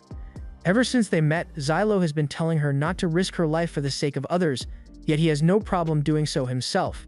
Xylo tries to argue that it's not a problem if he dies, since the church can just bring him back to life, but Tiarita is convinced that even if he couldn't be resurrected, he would still risk his life all the same, because just like her, he finds purpose in living for the sake of others. And when he says he hates the people-pleasing nature of goddesses, that's because deep down it reminds him of himself. Xylo wants to retort, but he can't think of anything to say because he knows Tiarita is right. But just then he spots the demon lord on the horizon, so he cuts the conversation short and tells Tiarita it's time for them to get to work. Meanwhile, down in the passageway, the demon-aligned humans are closing in on the defense team, and the soldiers are starting to panic because there are too many of them to defeat with so few numbers. However, Tatsuya casually walks up to the front and lets out an ear-piercing battle cry before beheading one of the humans, so fast that the others couldn't even see what happened. He then proceeds to lay waste to the humans, and when the knights, who before now were terrified, realize that Tatsuya is carrying them, they all find the courage to fire at the remaining attackers until the passage is fully cleared. And while they are all glad to be alive, they are also terrified by what Tatsuya is capable of. Back on Xylo and Teorita's end, they have finally spotted the Demon Lord, so it is time for them to go on the offensive. Xylo wants to conserve Teorita's energy, so he chooses to go around instead of having a head-on battle with it. Teorita understands the plan and creates a sword for Xylo, which he promptly throws at the nearest monster, causing a massive explosion.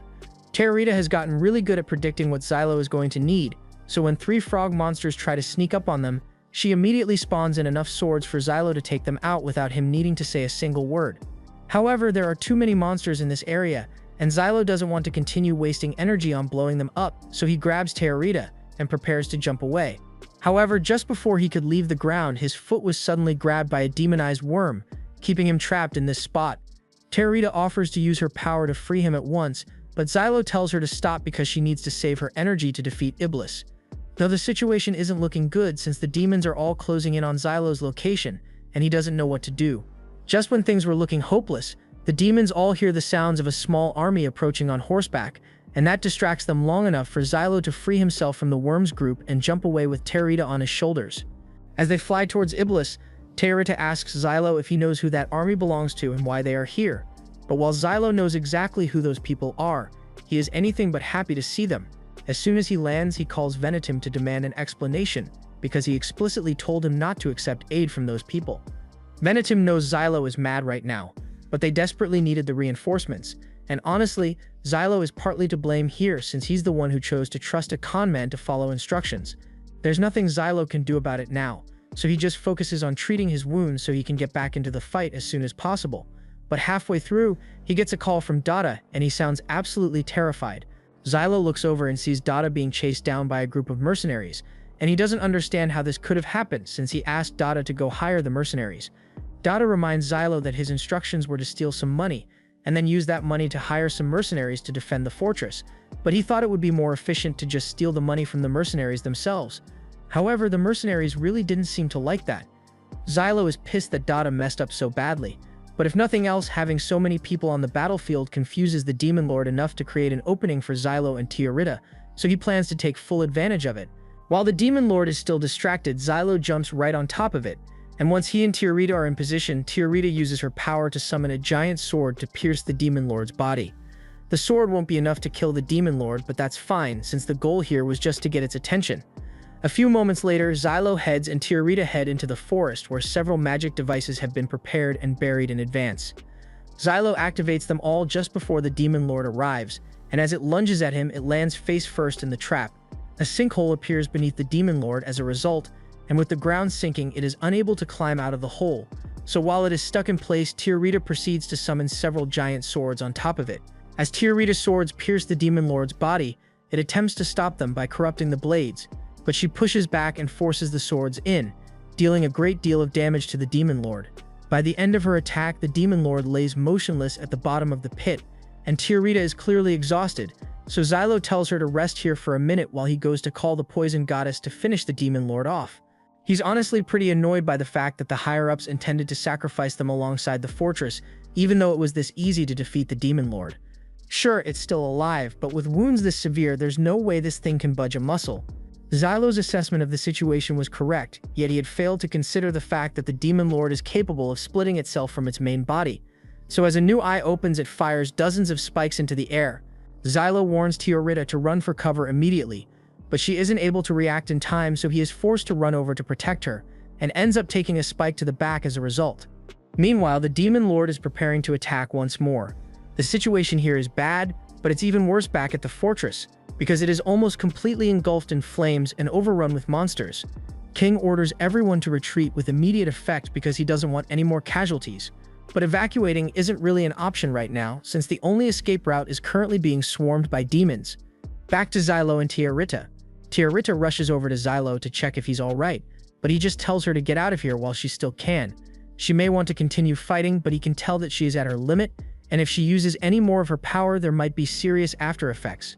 He admits that she was right earlier when she said he finds purpose in being useful to others. He wants to win battles, he wants people to think he is cool, He wants to be able to aura farm, and while he knows his desires are both selfish and foolish, he still chooses to follow them, but he doesn't want to drag her down with him.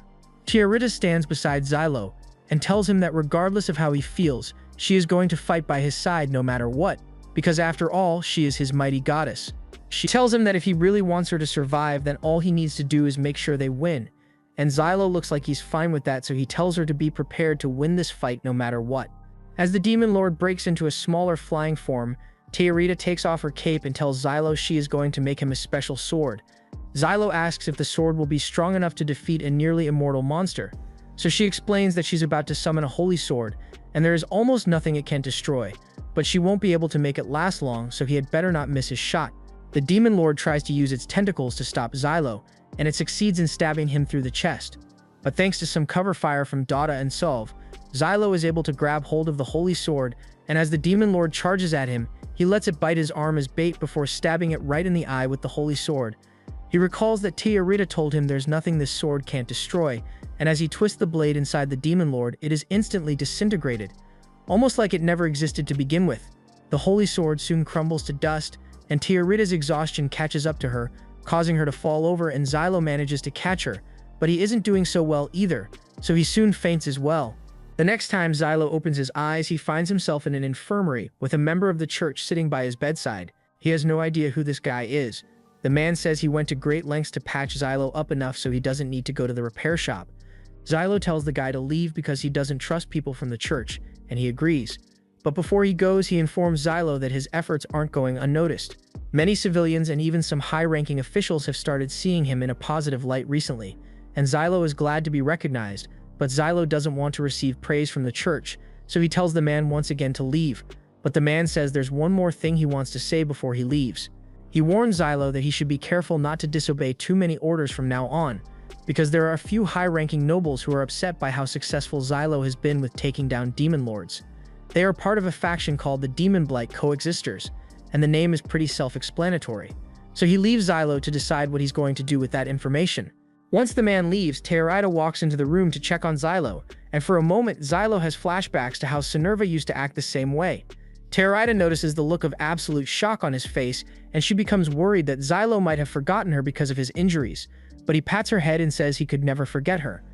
A short while later, Kivia walks into the room and tells Xylo that she has some news for him, but Xylo asks her to come back later because he's not in the mood to discuss troublesome matters right now. Unfortunately, Kivia tells him that he's going to have to listen because this is important, and it's about what's next for him now that he has defeated another demon lord. There have been a lot of dispute over what should happen to Tiarita between the military and the church, but after the recent victory, the military has been forced to acknowledge Tiarita's usefulness. And as such, it has been decided that both Tiarita and Xylo will be temporarily assigned to the 13th Order of Knights that Kivia is in charge of. Xylo doesn't like the sound of that since he hasn't gotten to take a break in a long time, but Kivia explains that all he will need to do is stay in this city for a while and make sure Tiarita is protected. The way she said that makes Xylo concerned that someone is coming after Tiarita, and Kivia confirms this, explaining that there are a few heretics amongst the members who still refuse to acknowledge Tiarita as a new goddess, so there's a chance that they might commission assassins to come after Tiarita.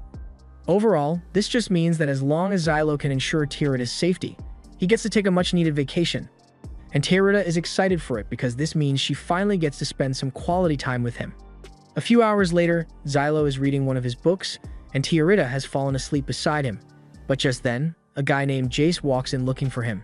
Jace is one of the other heroes, and he heard that Xylo defeated 3 demon lords, which is impressive, but he says he's not going to count the first 2 since he had a lot of help from Dada and King.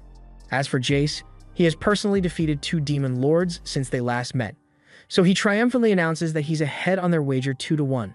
Xylo asks if Jace is sure he really defeated 2 demon lords on his own, because he recalls that Rhino was stationed with him, but Jace says Rhino was of no help. In fact, he ended up disobeying too many orders and got sent to the punishment room.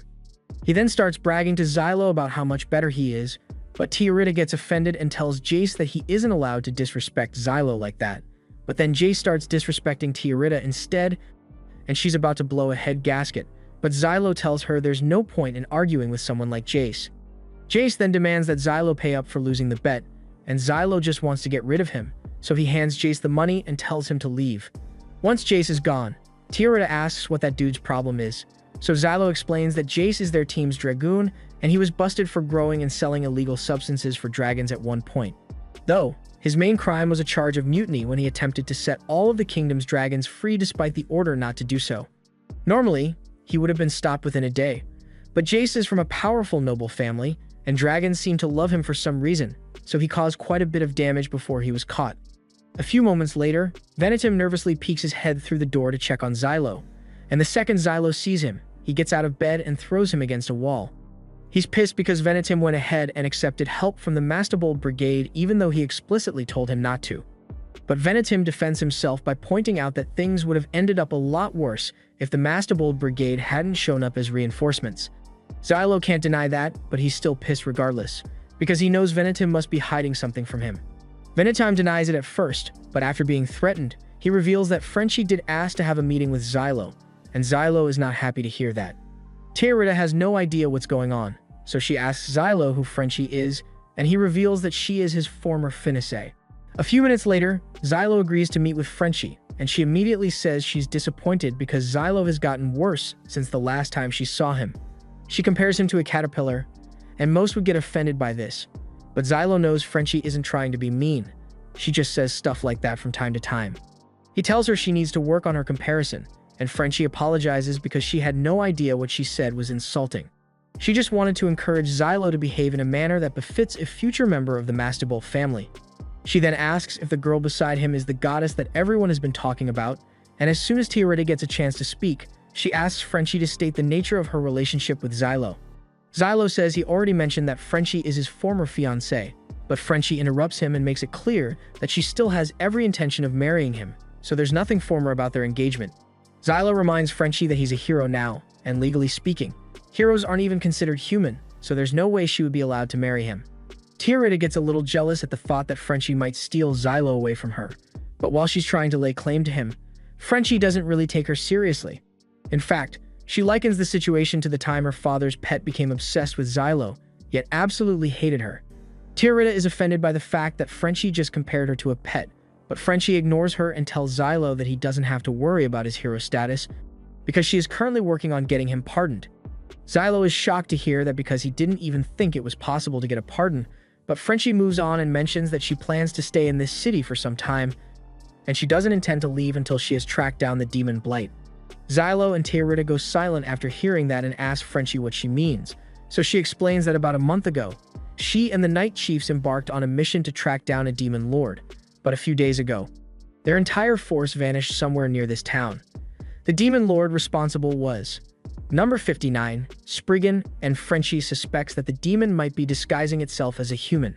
Teorita had no idea that demons were even capable of masquerading as humans, and that's expected since it's a rare and annoying ability among demons. It means it's going to be several times harder to track this demon down, especially since it has most likely already made its way into the city, so Frenchie warns Xylo to keep his guard up. That was pretty much all she had to say, so she gets up to leave, but before she does, she asks who the person spying on them from behind that wall is. It turns out that Kivia has been spying on them this entire time, and she tries to make up an excuse, saying she's required to keep an eye on Xylo, but Frenchie knows she's lying. Though he doesn't want to make a big deal out of it, so she just lets it go.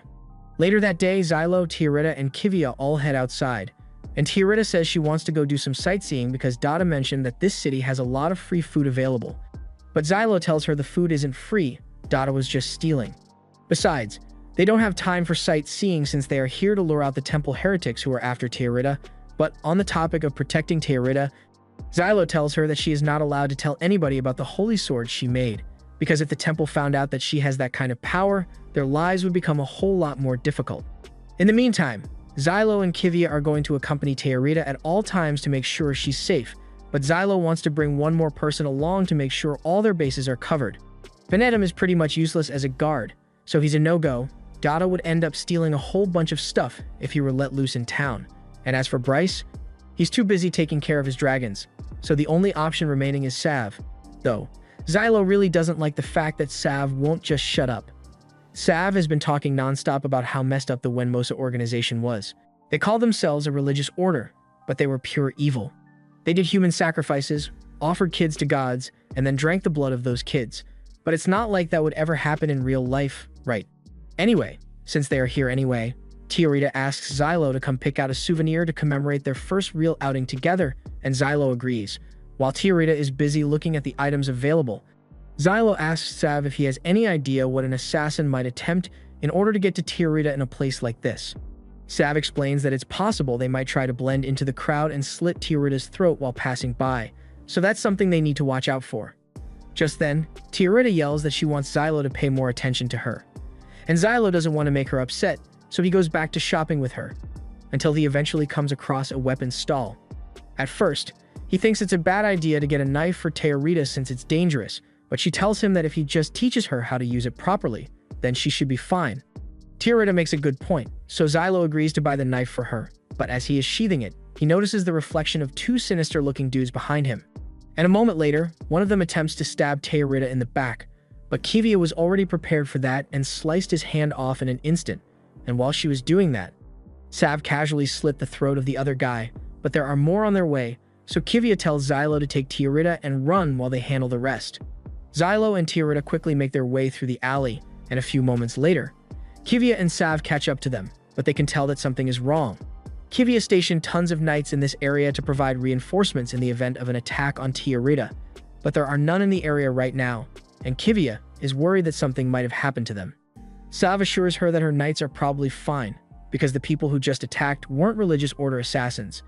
He can tell because they had no real training, but if that's the case, then it means they must have been related to the demon disguised as a human in the city and the people supporting it, since that's the only group that would stand to benefit from Tiarita's death.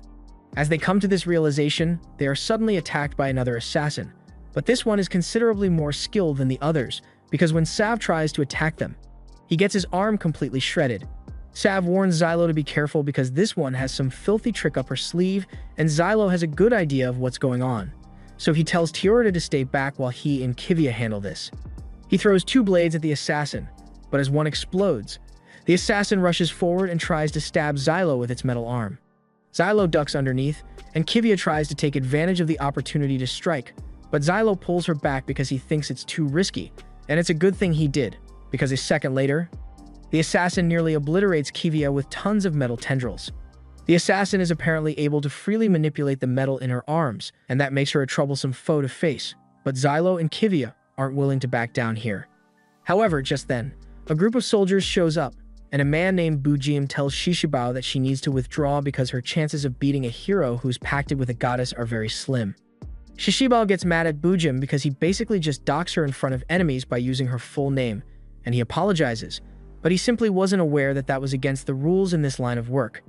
One of the men tries to tell Bujim that they should get going before the Holy Knights arrive, but Bujim doesn't take kindly to being interrupted, so he knocks the guy's jaw clean off. Shishibao reminds Bujim that they are meant to be avoiding unnecessary casualties, but Bujim defends himself by pointing out that the guy isn't actually dead, so he's not a casualty yet. Anyway, it's time for Bujim to get to work, so he jumps into the air and aims for Xylo. Xylo tries to take him out with a dagger, but Bujim dodges midair with ease, and then, using something that looks like demonic energy, he extends his arm and strikes at Xylo with it. Xylo manages to duck underneath and counter with a dagger throw, but Bujim was quick enough to counter the counter with a piece of the floor. Once things settle down, Bujim asks if Xylo is the infamous hero who has slain many demon lords. Xylo doesn't answer and instead asks if Bujim was part of a circus or something, because no normal human should be able to move as smoothly as he does, but Bujim denies it, saying he has never been in a circus before.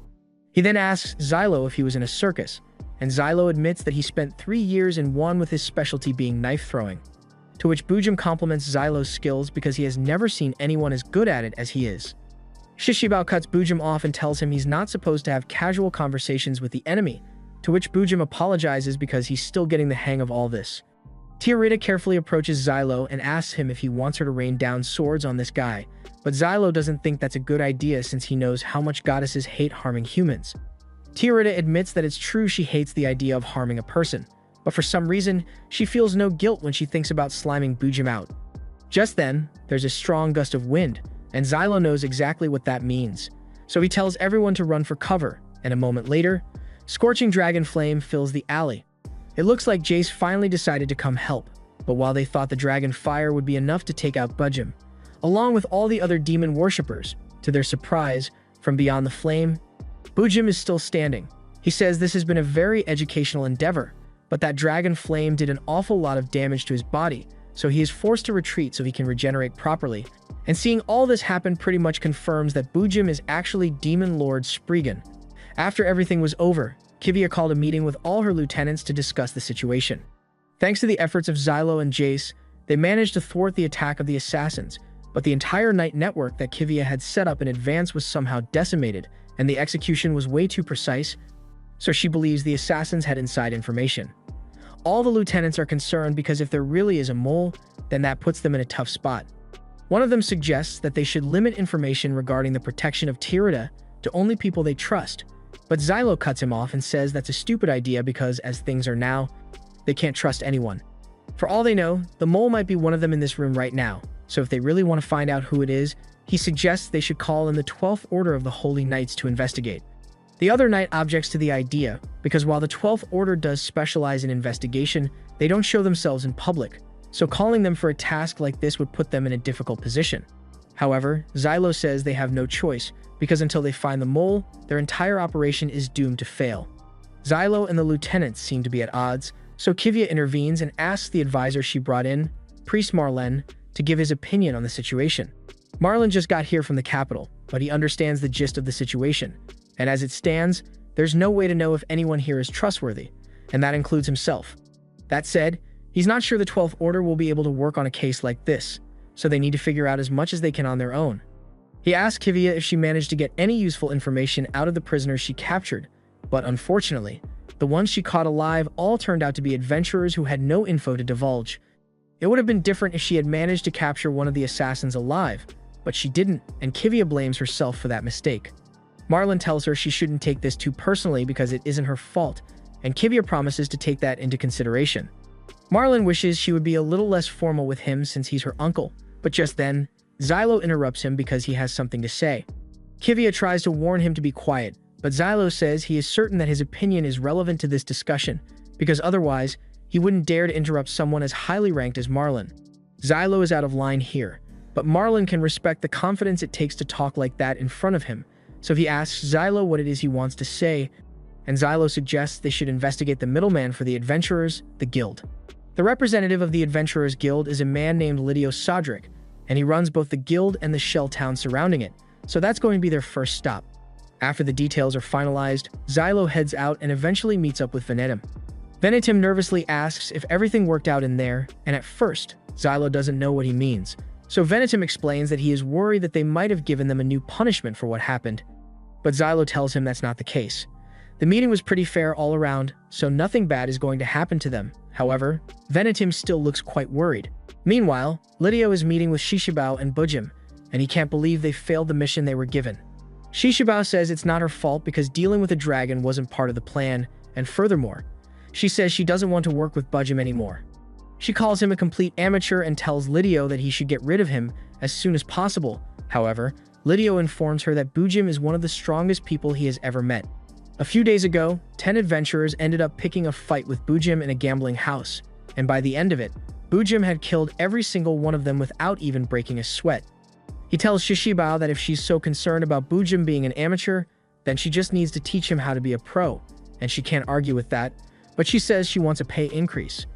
Lydio asks her if she really thinks she deserves a raise after such a spectacular failure, and Shishibao gets offended by his tone, so she attempts to attack him, but before she could do so, Lydio's little sister, Iri, steps forward and threatens her with a knife.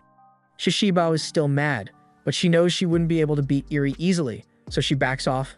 Lydio tells Iri to stand down for now. He then grabs a bag of coins and tosses it to Shishibao to calm her down, but he reminds her that unless she completes the mission as instructed, she's not getting the rest of her money. Just then, Bujim speaks up and mentions that he would also like a pay increase because he has taken a liking to the author of this book and he would like to buy a few more. The next morning, Xylo heads to the cafeteria for breakfast and meets up with Dada and Joyce at one of the tables. He's surprised to see Joyce up this early, so he teased him and asked if his dragon kicked him out of the stables or something, and as a matter of fact, that's exactly what happened. Joyce's dragon, Neely, apparently got jealous that Joyce was looking at other dragons in the stables, so he's not allowed to ride her for a while, and he's really bummed out by it. Anyway, Dada asks Xylo where Tirida is since she's usually with him most of the day, but he says she's still asleep at the moment. and he kind of prefers it this way because there's something he doesn't want her to hear about. Dada already knows where this is going, since the fact that he doesn't want Tiarita to hear about this means he thinks it is probably dangerous, and the fact that Xylo is bringing it up here means he intends to ask Dada to do it. Xylo admits that Dada is right and explains that he wants to infiltrate the Adventurers Guild, which is why he needs Dada's help. Dada asks him why he can't just ask Rhino to do it since he used to be an adventurer, but Xylo informs him that Rhino is currently locked up, and even if he wasn't, he's too unpredictable to trust. Seeing that Dada really doesn't want to do this, Jace volunteers to help Xylo in Dada's place since he's got nothing better to do, but Xylo says he specifically needs Dada's expertise for this mission, so it has to be him. Dada reluctantly agrees to help, so Jace gets up to leave, but before he does, he warns Xylo not to go too hard on Dada because he's an incredible person. After all, he once gave up his arm to feed a starving dragon, and that's a sacrifice that Jace as a dragon lover respects with all his heart. After Jace is gone, Dada asks Xylo what the details of this plan are, and later that day, they both head out to meet with Kivia, who is dressed a bit differently today. The reason for this is because on the last mission, Xylo casually mentioned that Kivia always dresses like a man, so she wanted to prove him wrong. She asks if Xylo has anything bad to say about her outfit this time, but to her surprise, Xylo compliments her and says she looks like a proper noble woman, the kind who would have no shortage of eager suitors. Xylo's compliment made her really happy, but Kivia doesn't want to show it, so she suggests they should carry on with the plan. They still need to figure out what job they should use to hire adventurers, and Xylo thinks the most natural option would be demon hunting, but Dada informs him that that's more of a job for the military, so adventurers would stay away from his offer. Kivia then suggests they could say it's a job to take out some bandits, but while that may have worked if they were in a small village, Dada reminds her that this is a big city with tons of security, so bandits aren't really an issue here. Kivia asks Dada if he has any ideas then, and as a matter of fact, he's got the perfect story. Dada plans to tell people that Kivia is a married noble woman and Xylo is her affair partner, and that they are trying to hire someone to assassinate her husband so she can be with Xylo. On the day Dada was sentenced to be a hero, he was brought on trial just like Xylo was. He had committed over 1,000 acts of theft at this point, but the main reason he was brought before the court today is because of his recent escape attempt from the castle dungeon involving that dragon over there. Xylo is a little confused after hearing this because he doesn't understand why those are the only crimes he's being charged with when he literally attempted to kidnap the crown prince. The prince had come to him terrified and asked Dada to save him because he believed there was something strange going on in the royal family. However, the judge cut him off and yelled at him to stop spouting such baseless accusations. He says Dada's claim to have met the crown prince is fake, and his claim that the crown prince asked him for help is false as well. However, Dada refused to be gaslit and swore that he is certain that he met the crown prince because he could never forget how terrified he looked when asking for help. And the fact that he was desperate enough to ask a no-good piece of scum like Dada is proof enough that there really is something going on in the royal family. However, trying to get that point across to these idiots is like talking to a brick wall.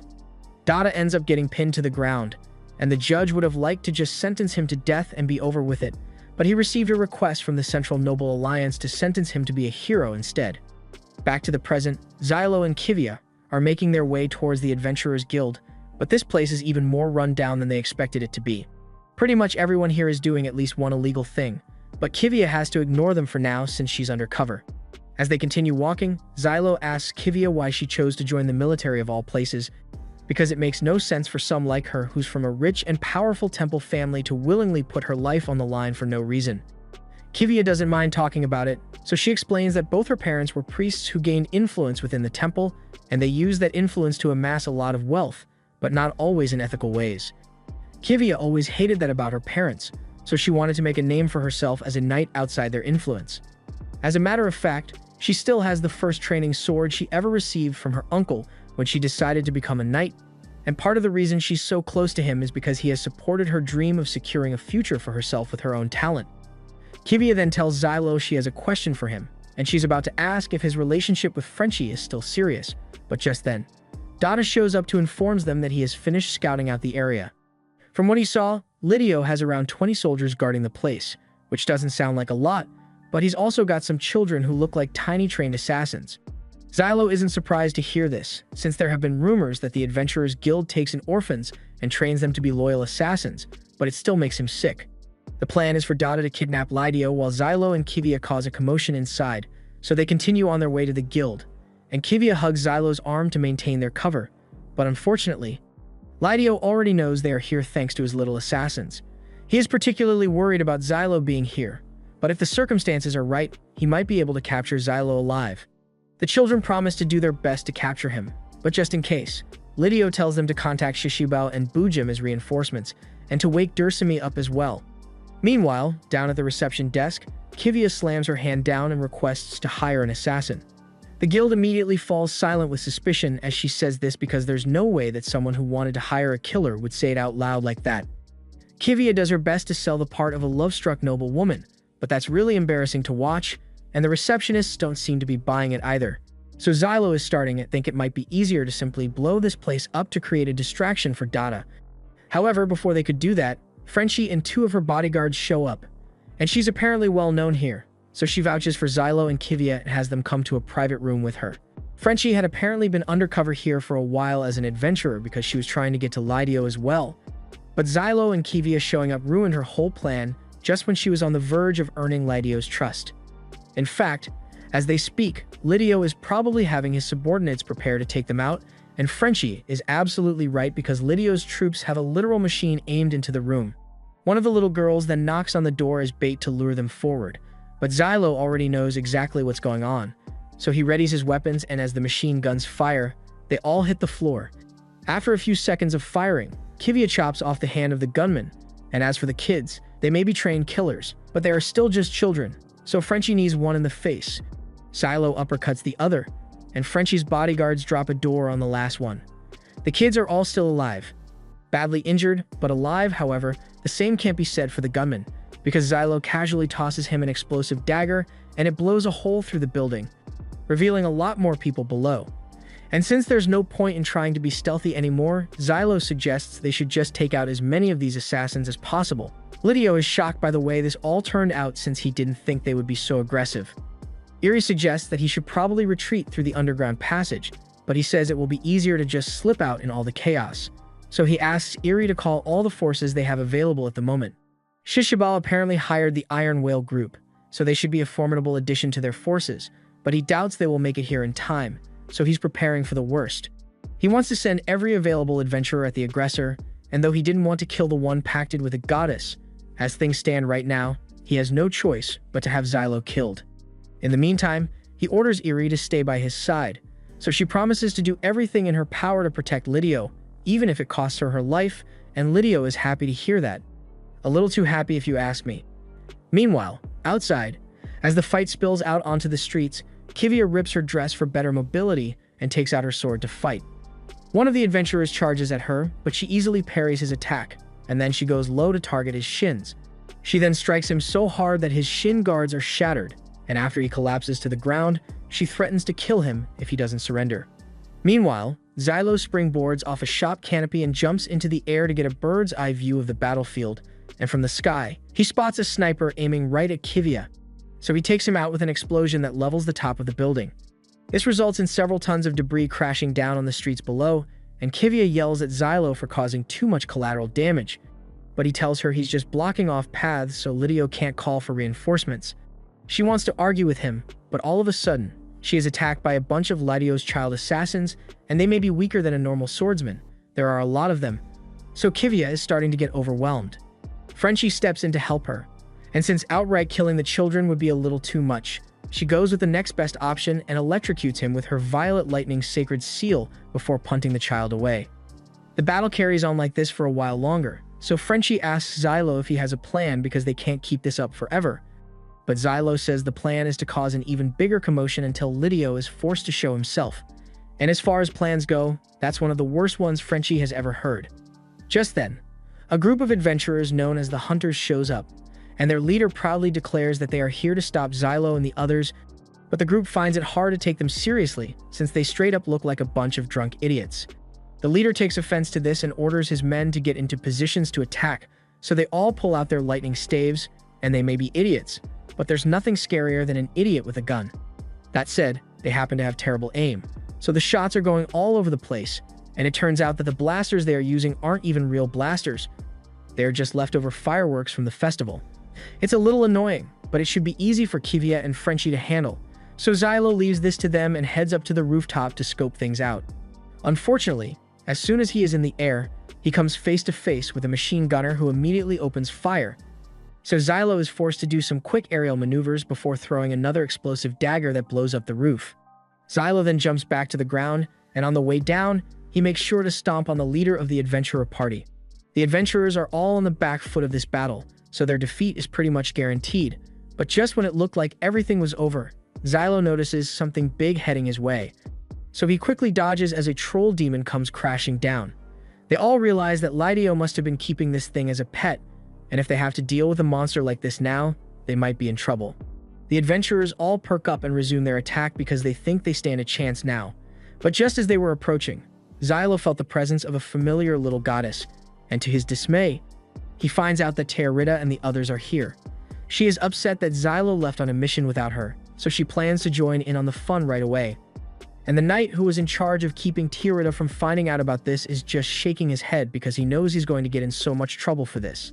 The adventurers are a little worried since they weren't expecting more people to show up, and Xylo warns them to surrender immediately because if they fight the rest of his team, they aren't going to be spared. Meanwhile, Lidio is making his way out of the city because he knows Xylo only caused that commotion because he wanted to lure him out, and he doesn't plan to fall for such obvious bait. As he is making his way through the back alleys, King tries to introduce himself to the adventurers and calmly tells them to surrender immediately, but they all refuse. So he gives up on sparing them and opens a box of bombs he brought to blow a bunch of them to smithereens. The adventurers with crossbows open fire on King, but Tatsuya steps in and blocks all the arrows before leaping down to take them out. Jace then joins in and begins laying waste to as many adventurers as he can get his hands on, but he makes sure to spare the horses because at the end of the day, he's still an animal lover. As for the troll, Xylo, Kivia, and Frenchie are still trying to deal with it, and the only one with enough firepower to take it out is Xylo, so Kivia tells him she'll distract the monster while he gets in position to take it out. Xylo hears her loud and clear, so he runs over to get Teorita, and she eagerly jumps into his arms because she is glad Xylo is finally acknowledging her usefulness in battle. While flying through the air, Teorita activates her ability and brings a rain of swords down upon the troll, and to finish it off, she creates one final sword which Xylo launches at the troll, blowing it to pieces. Now that the battle is over, Xylo thanks Teorita for her help, but she tells him that's not good enough for her. She wants to receive proper praise from him, and since Xylo has warmed up to her a lot, he gives her another head pat as a reward. All the adventurers look on in horror as their trump card goes up in flames, and at this point, they are left with no choice but to surrender. Meanwhile, Lidio and Irie are making their escape hidden in the crowd of fleeing citizens, but Lidio gets distracted by the sight of the destruction of everything he worked hard to maintain, and as a result, he gets separated from Irie by the crowd. That little bit of distance was more than enough for Dada to swoop in and hold a blade to Lidio's neck, and he apologizes for doing this, but Xylo pretty much forced him into it. He promises not to hurt Lidio if he comes quietly, and Lidio realizes there's no chance of him escaping this, so he gives up, and within moments, Dada had taken him away. Meanwhile, Bujim and Shishibao are currently on the city wall, watching all the chaos unfold, and though they don't know exactly what happened, Shishibao thinks it's fair to assume that Lidio is either dead or captured after something like that. The whale party leader is disappointed to hear that because he came all this way only for his employer to get captured, and he absolutely refuses to work without pay, so he says this is as far as he goes. Shishibao can't blame him for refusing to go, but she still hasn't gotten paid yet, so she plans to head to the guild to collect her money. She asks Bujim what he plans to do, so he tells her he's going to go save Lidio. She's surprised to hear that coming from him, but he says it's the polite thing to do since he does owe Lidio a lot. However, just as he was about to leave, he receives a message conveyed by a demon mosquito, and apparently, he has just been given new orders to abandon Lidio. He then turns to Whale and asks him if he's willing to accept a new job under him. As he says this, a group of demons emerges from the shadows, and initially, they are hostile towards Whale and Shishibao, but Bujim yells at them for being rude to his friends and decapitates one of the demons as punishment. Shishibao always thought there was something off about Bujim, but she never would have guessed that he's a demon. Bujim doesn't see what the problem is because he already told her that he will pay for their services, and from what he has learnt, that should be enough motivation to convince her. Shishibao may still be on the fence, but Whale has already made up his mind, so he starts calling Bujim boss and asks him what he needs to do. Bujim explains that his orders are to erase all connections between himself and Lidio, which pretty much means he needs to destroy everything here, and Whale says he can handle that. Bujim then addresses Shishibao and says he owes her for teaching him how to be a mercenary, so he would rather not kill her. She asks Bujim if he's telling her to turn against humanity, and he replies that that's exactly what he's asking of her. He learned from Lidio that humans are more concerned with protecting themselves and their families than protecting the species as a whole, so it makes sense that she would prioritize her own safety over the collective human race, and Shishibao realizes that Bujim is right about her, so she reluctantly agrees. Back at the guild, all the remaining adventurers have been rounded up, and their situation isn't as bad as you would expect, because all King wants them to do is to atone for their misdeeds by serving him. And after the crushing defeat they suffered, the adventurers are too scared to disobey. As for Lidio, he's been tied up in the corner of the room, and they are trying to get him to spill the beans on who is behind this whole operation. Lidio asserts that he has no information about his employer, but Xylo isn't buying it. So he grabs Lidio by the hair and says he's willing to cut a deal with him.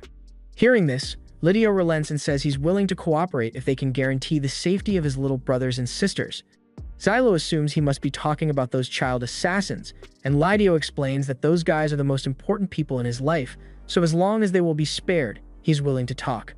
Xylo agrees to the deal, and Kivia is about to yell at him for making a deal without asking for permission first, but he asks her if she would rather hunt down those kids and execute them one by one in front of Lidio, because that's probably the only other way to get him to talk. Kivia realizes that Xylo is right, so she lets him handle the rest. Lidio starts talking and reveals that one day, he was approached by someone who called themselves a coexister, and he made an offer for Lidio to help them. Though, it wasn't really much of a choice. It was either he obey the coexister, or he and everyone he cares about would be killed on the spot. He adds that the man who met him said his name was Mahazel Zelkov, but Kivia scoffs and says that's not possible because Mahazel is the name of a saint, but then she comes to a terrifying revelation. She was about to say something, but just then. The guild came under fire from one of Whale's artillery blasts, and while everyone is running for cover, Lidio manages to slip away through a secret passage. As he is making his way through the tunnels, he ends up coming across Eri, and he's really happy to see that she's still okay. He asks her where the other children are, and she tells him they are all nearby. But just as Lidio breathed a sigh of relief because his family is still alive, Eri stabs her hand straight through his chest. In that moment, Lidio realizes that this isn't Eri, and the demon lord possessing her, Spriggan, tells him he's correct. It is simply using her body and brain at the moment, and when it said the other children were nearby, it never said they were still alive. Lidio falls into despair at the realization that the family he works so hard to protect has been destroyed, and a moment later, he too is killed. Spriggan then turns to the others and tells them that they need to speed up the timeline of their plan, so they are to destroy the city, kill every single human here, and above all else, ensure that they kill Teorita. Bujim has no objections to the plan, but he asks if he can have a bit of time because he would like to give Lidio a proper burial since he considered him a friend. However, he is told that there is no time for that, and he has no right to refuse her orders because Spriggan is in charge of him. So Bujim apologizes to Lidio's corpse and thanks him for buying books for him. After all the chaos has settled down, Kivia and Frenchie lay out everything they managed to gather from the guild, but there's not much since most of it went up in flames. Among the remains, one item in particular seems to catch Kivia's attention, so she picks it up, and Frenchie immediately recognizes it as some sort of contract receipt. Hearing that makes Kivia wonder if Lidio was really telling the truth about Mahazel Zelkov, but she can't confirm it because they have no idea where Lidio is now. Frenchie tells Kivia that they should probably give up on capturing that man because he is either far, far away from this town, or he died in all the chaos. While those two are talking, we see Venetum approach one of the guards to ask for the release of one of the sentenced heroes. The guard rejects his request since he was given strict orders not to let Reno out, but Venetum tells him the situation has changed, which is why they need Reno. He also has an official release form ready, and at first, the guard is skeptical that it's a genuine release form, but Venetum points to the seal on the paper as proof of its authenticity. He also tells the guard that he's free to go confirm it himself, and Venetum is so convincing that the guard immediately believes him. But first, he wants to go check with his chain of command. At the same time, Xylo, Teorita, King, and Jace are all sitting together for lunch, and Teorita begins complaining because she's sick and tired of being stuck in this fort all day. She says he wants to go on an outing, and hearing this, King tells her that he knows the perfect place. He suggests that Teorita should go to the local museum because there are countless beautiful pieces of art there, but Jace thinks that's way too boring, so he tells Teorita that if she wants to have fun, then she should go see the ocean and maybe do some aerial hunting while she's at it. Xylo reminds Jace that only dragons are capable of doing stuff like that, so it doesn't really apply to Teorita. And either way, it doesn't matter because she won't be going on any outings anytime soon. He reminds Teorita that there are still people after her life, so there's no way they will get permission to go out at a time like this. However, just then, Kivia approaches them and says she's actually willing to approve an outing, but only on the condition that they don't go any farther than the temple. This is terrific news for Teorita, but Xylo is a bit confused since this is out of character for Kivia, so he asks her if there's any particular reason for it. However, she says she just wanted to improve Teorita's mood a little, nothing more. She then tells Xylo to inform Priest Marlin of his outing with Teorita, and this catches Xylo off guard since he assumes Kivia would be the one overseeing the outing.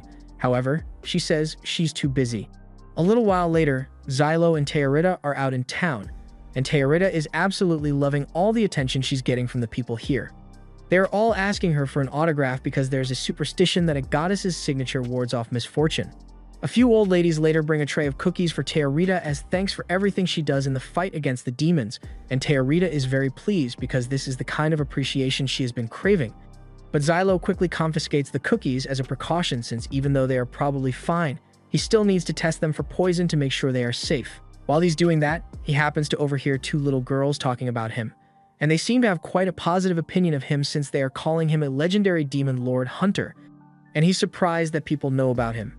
Just then, Marlin comes out of the temple and tells Xylo that he has earned himself quite a few fans thanks to his heroic actions. Xylo had assumed that no one would care about his achievements because he is a penal hero, but it turns out that slaying 3 demon lords does wonders for your PR. Marlin has also started to see Xylo in a positive light, mostly because Kivia has said a lot of good things about him.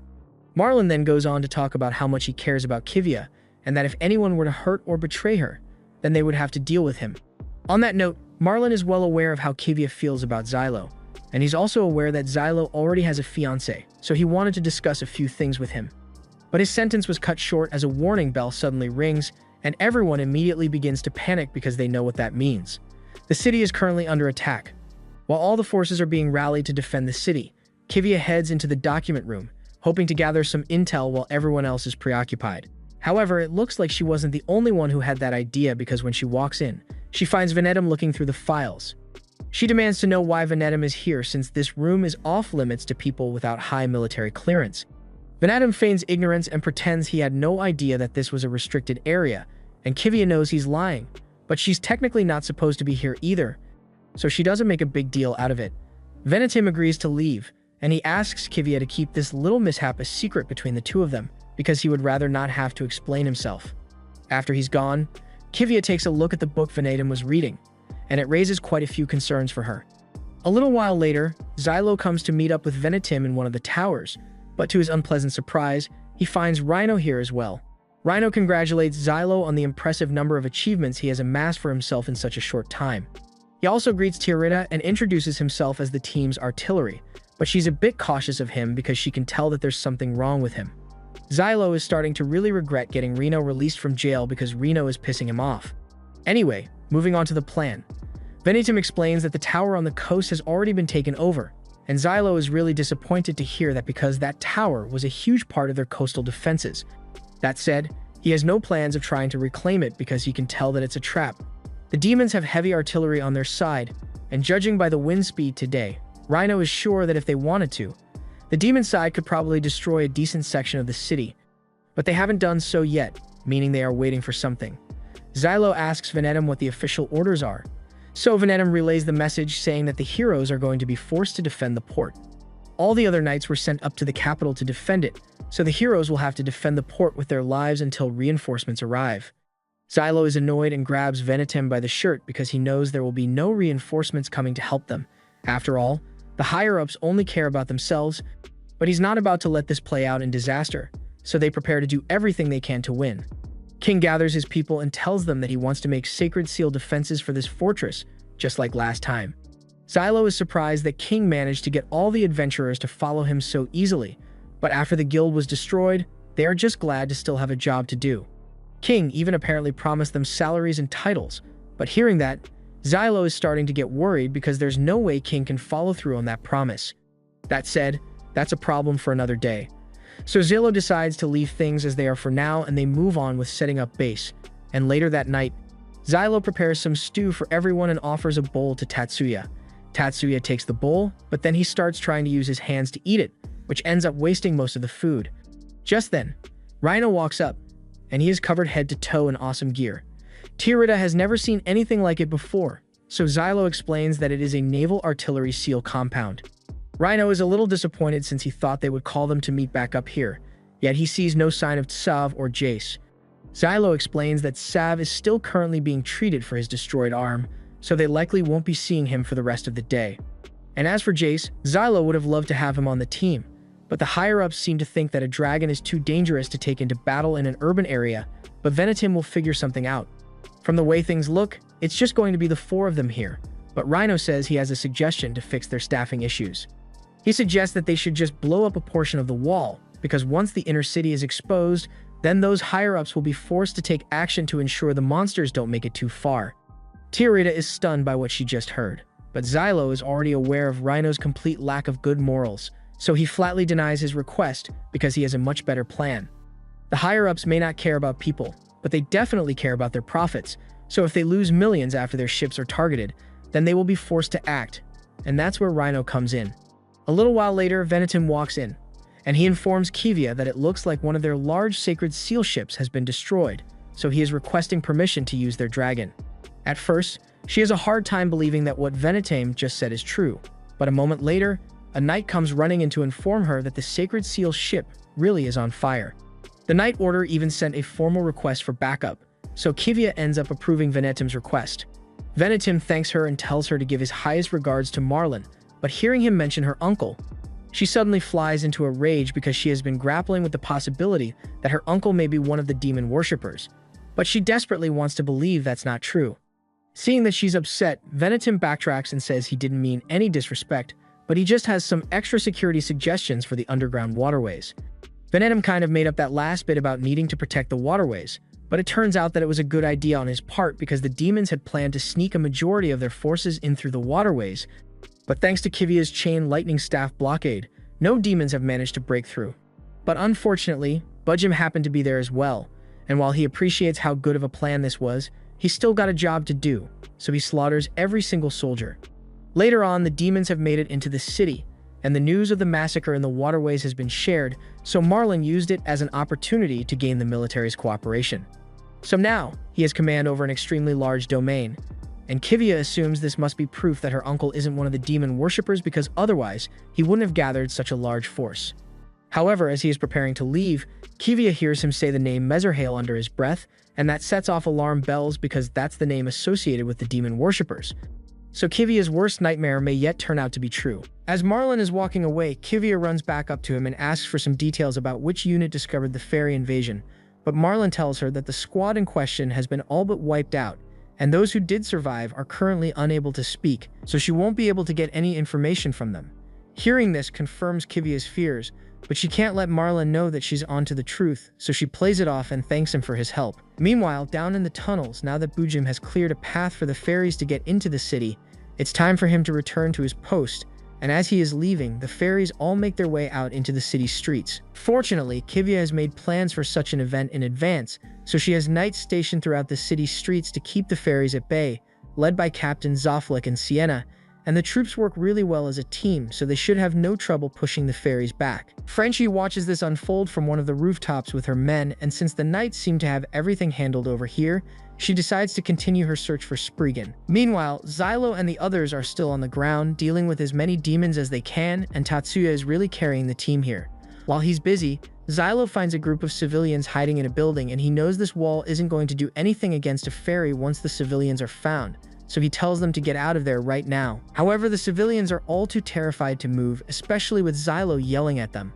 Tiarita steps in and tells Xylo that this is no way to put the civilians at ease, so she tries talking to them instead, but she's too short to reach the window, so Xylo has to pick her up. Tiarita then starts telling the civilians that they are here to save them, but the civilians clearly still don't trust her, so Rhino joins in and tells the civilians that they should be grateful because not only do they have the goddess of swords, Tiarita, here for them, they also have the Thunder Falcon, Xylo. Upon hearing this, the civilians recall the rumors they've heard about a sword goddess and Thunder Falcon slaying demon lords, and they seem a lot more responsive now. But even so, Xylo kicks Rhino in his armored shins because he hates being called by that nickname. He doesn't even know how Rhino heard about that when he was in prison at the time, but apparently the rumors had spread so far that they even reached his cell walls. Mind you, the entire time this conversation is happening, Tatsuya has been clutching up, slaying fairies for the team in the background, and he continues doing so until the civilians eventually open the door. Xylo walks over to take a look inside, and there are a lot more people than he thought there would be, far too many to evacuate, so Xylo says they need to get them in fighting shape so they can at least defend themselves. He asks Rhino to teach them how to use a lightning staff, and Rhino says he would be more than happy to, but there is one thing he would like to discuss first. There's no way all of these people survive this invasion, so he wants to know which civilians he should let die first. He thinks it would be better if they treated the elderly as expendable in favor of the children since they've already lived long lives, but Xylo immediately rejects the idea. He says they are going to fight for the best possible outcome unless it is no longer a possibility, and until that happens, he will not tolerate any civilian sacrifices. Just then, Xylo notices a large group of fairies approaching, and there's no way they'll be able to protect the civilians from all of them. But fortunately, Jace arrives just in time to provide backup and burn a bunch of the fairies to ash. He then asks Dada, who is scouting on a nearby tower, if there are any more targets for him to hit. But while Dada is looking around, he notices a man in black armor standing on the red tower, and he immediately realizes what's about to happen, so he warns Jace to fly away right now. A moment later, the Black Knight fires several shots at Jace, but while Jace manages to dodge them at first, it turns out that the shots fired are tracking shells, so Jace is forced to keep dodging, and he won't be of much help to the others for a while now. There's not much Xylo can do about the situation, so he tells Rhino that he and Tiarita will go to Tuogia, and while they do that, he wants Rhino and Tatsuya to hold down the fort here and protect the civilians. Up in the tower, Whale is surprised that Jace was able to dodge his barrage because there aren't many dragon riders who would be capable of such a feat, but just then Bujim shows up and tells him this is no time to be impressed. He says they need to take Jace out of the sky because he's too much of a threat with that dragon's firepower, and Whale fully intends to take him down, but he tells Bujim that he's going to need him to take care of the ones approaching on foot because close combat is not his area of expertise. Whale reminds Bujim that he's going to be up against Xylo, and Bujim is already well aware of how formidable Xylo is, which is why he respects him so much. Whale thinks it's weird that Bujim seems so chill since he thought a demon like him would be a lot more savage, and Bujim tells him he's not wrong. Most demons are indeed savage, but he's a little different. He bears no real hatred for humanity, and the fact that they are facing destruction makes them all the more respectable in his eyes. But most other demons don't share his point of view. In fact, that's one of the things Bujim hates about Spriggan, the complete lack of respect, and the only one who understands his point of view is his king. Whale is surprised to hear that even demon lords have a king that they follow. But as he says this, Bujim realizes that he has revealed a little too much information, so he says he's going to have to end this conversation. Whale tells him there's no need to worry because he wouldn't dream of trying to pry for information. After all, those who ask too many questions are always the first to end up dead. Meanwhile, over in Kivia's tent, Rejit comes over to tell her that they've managed to take care of all the demons around the government office, so he asks her what she wants them to do next. However, Kivia seems to be zoning out because she's got a lot on her mind right now. She tells Rejit that she's going to need him and the others to handle things here on their own for a while because she has something important she needs to attend to, but unfortunately, she can't explain it to him right now. Rejit tells her she doesn't need to worry about it because he trusts her judgment, so he says he will stand by whatever decision she makes.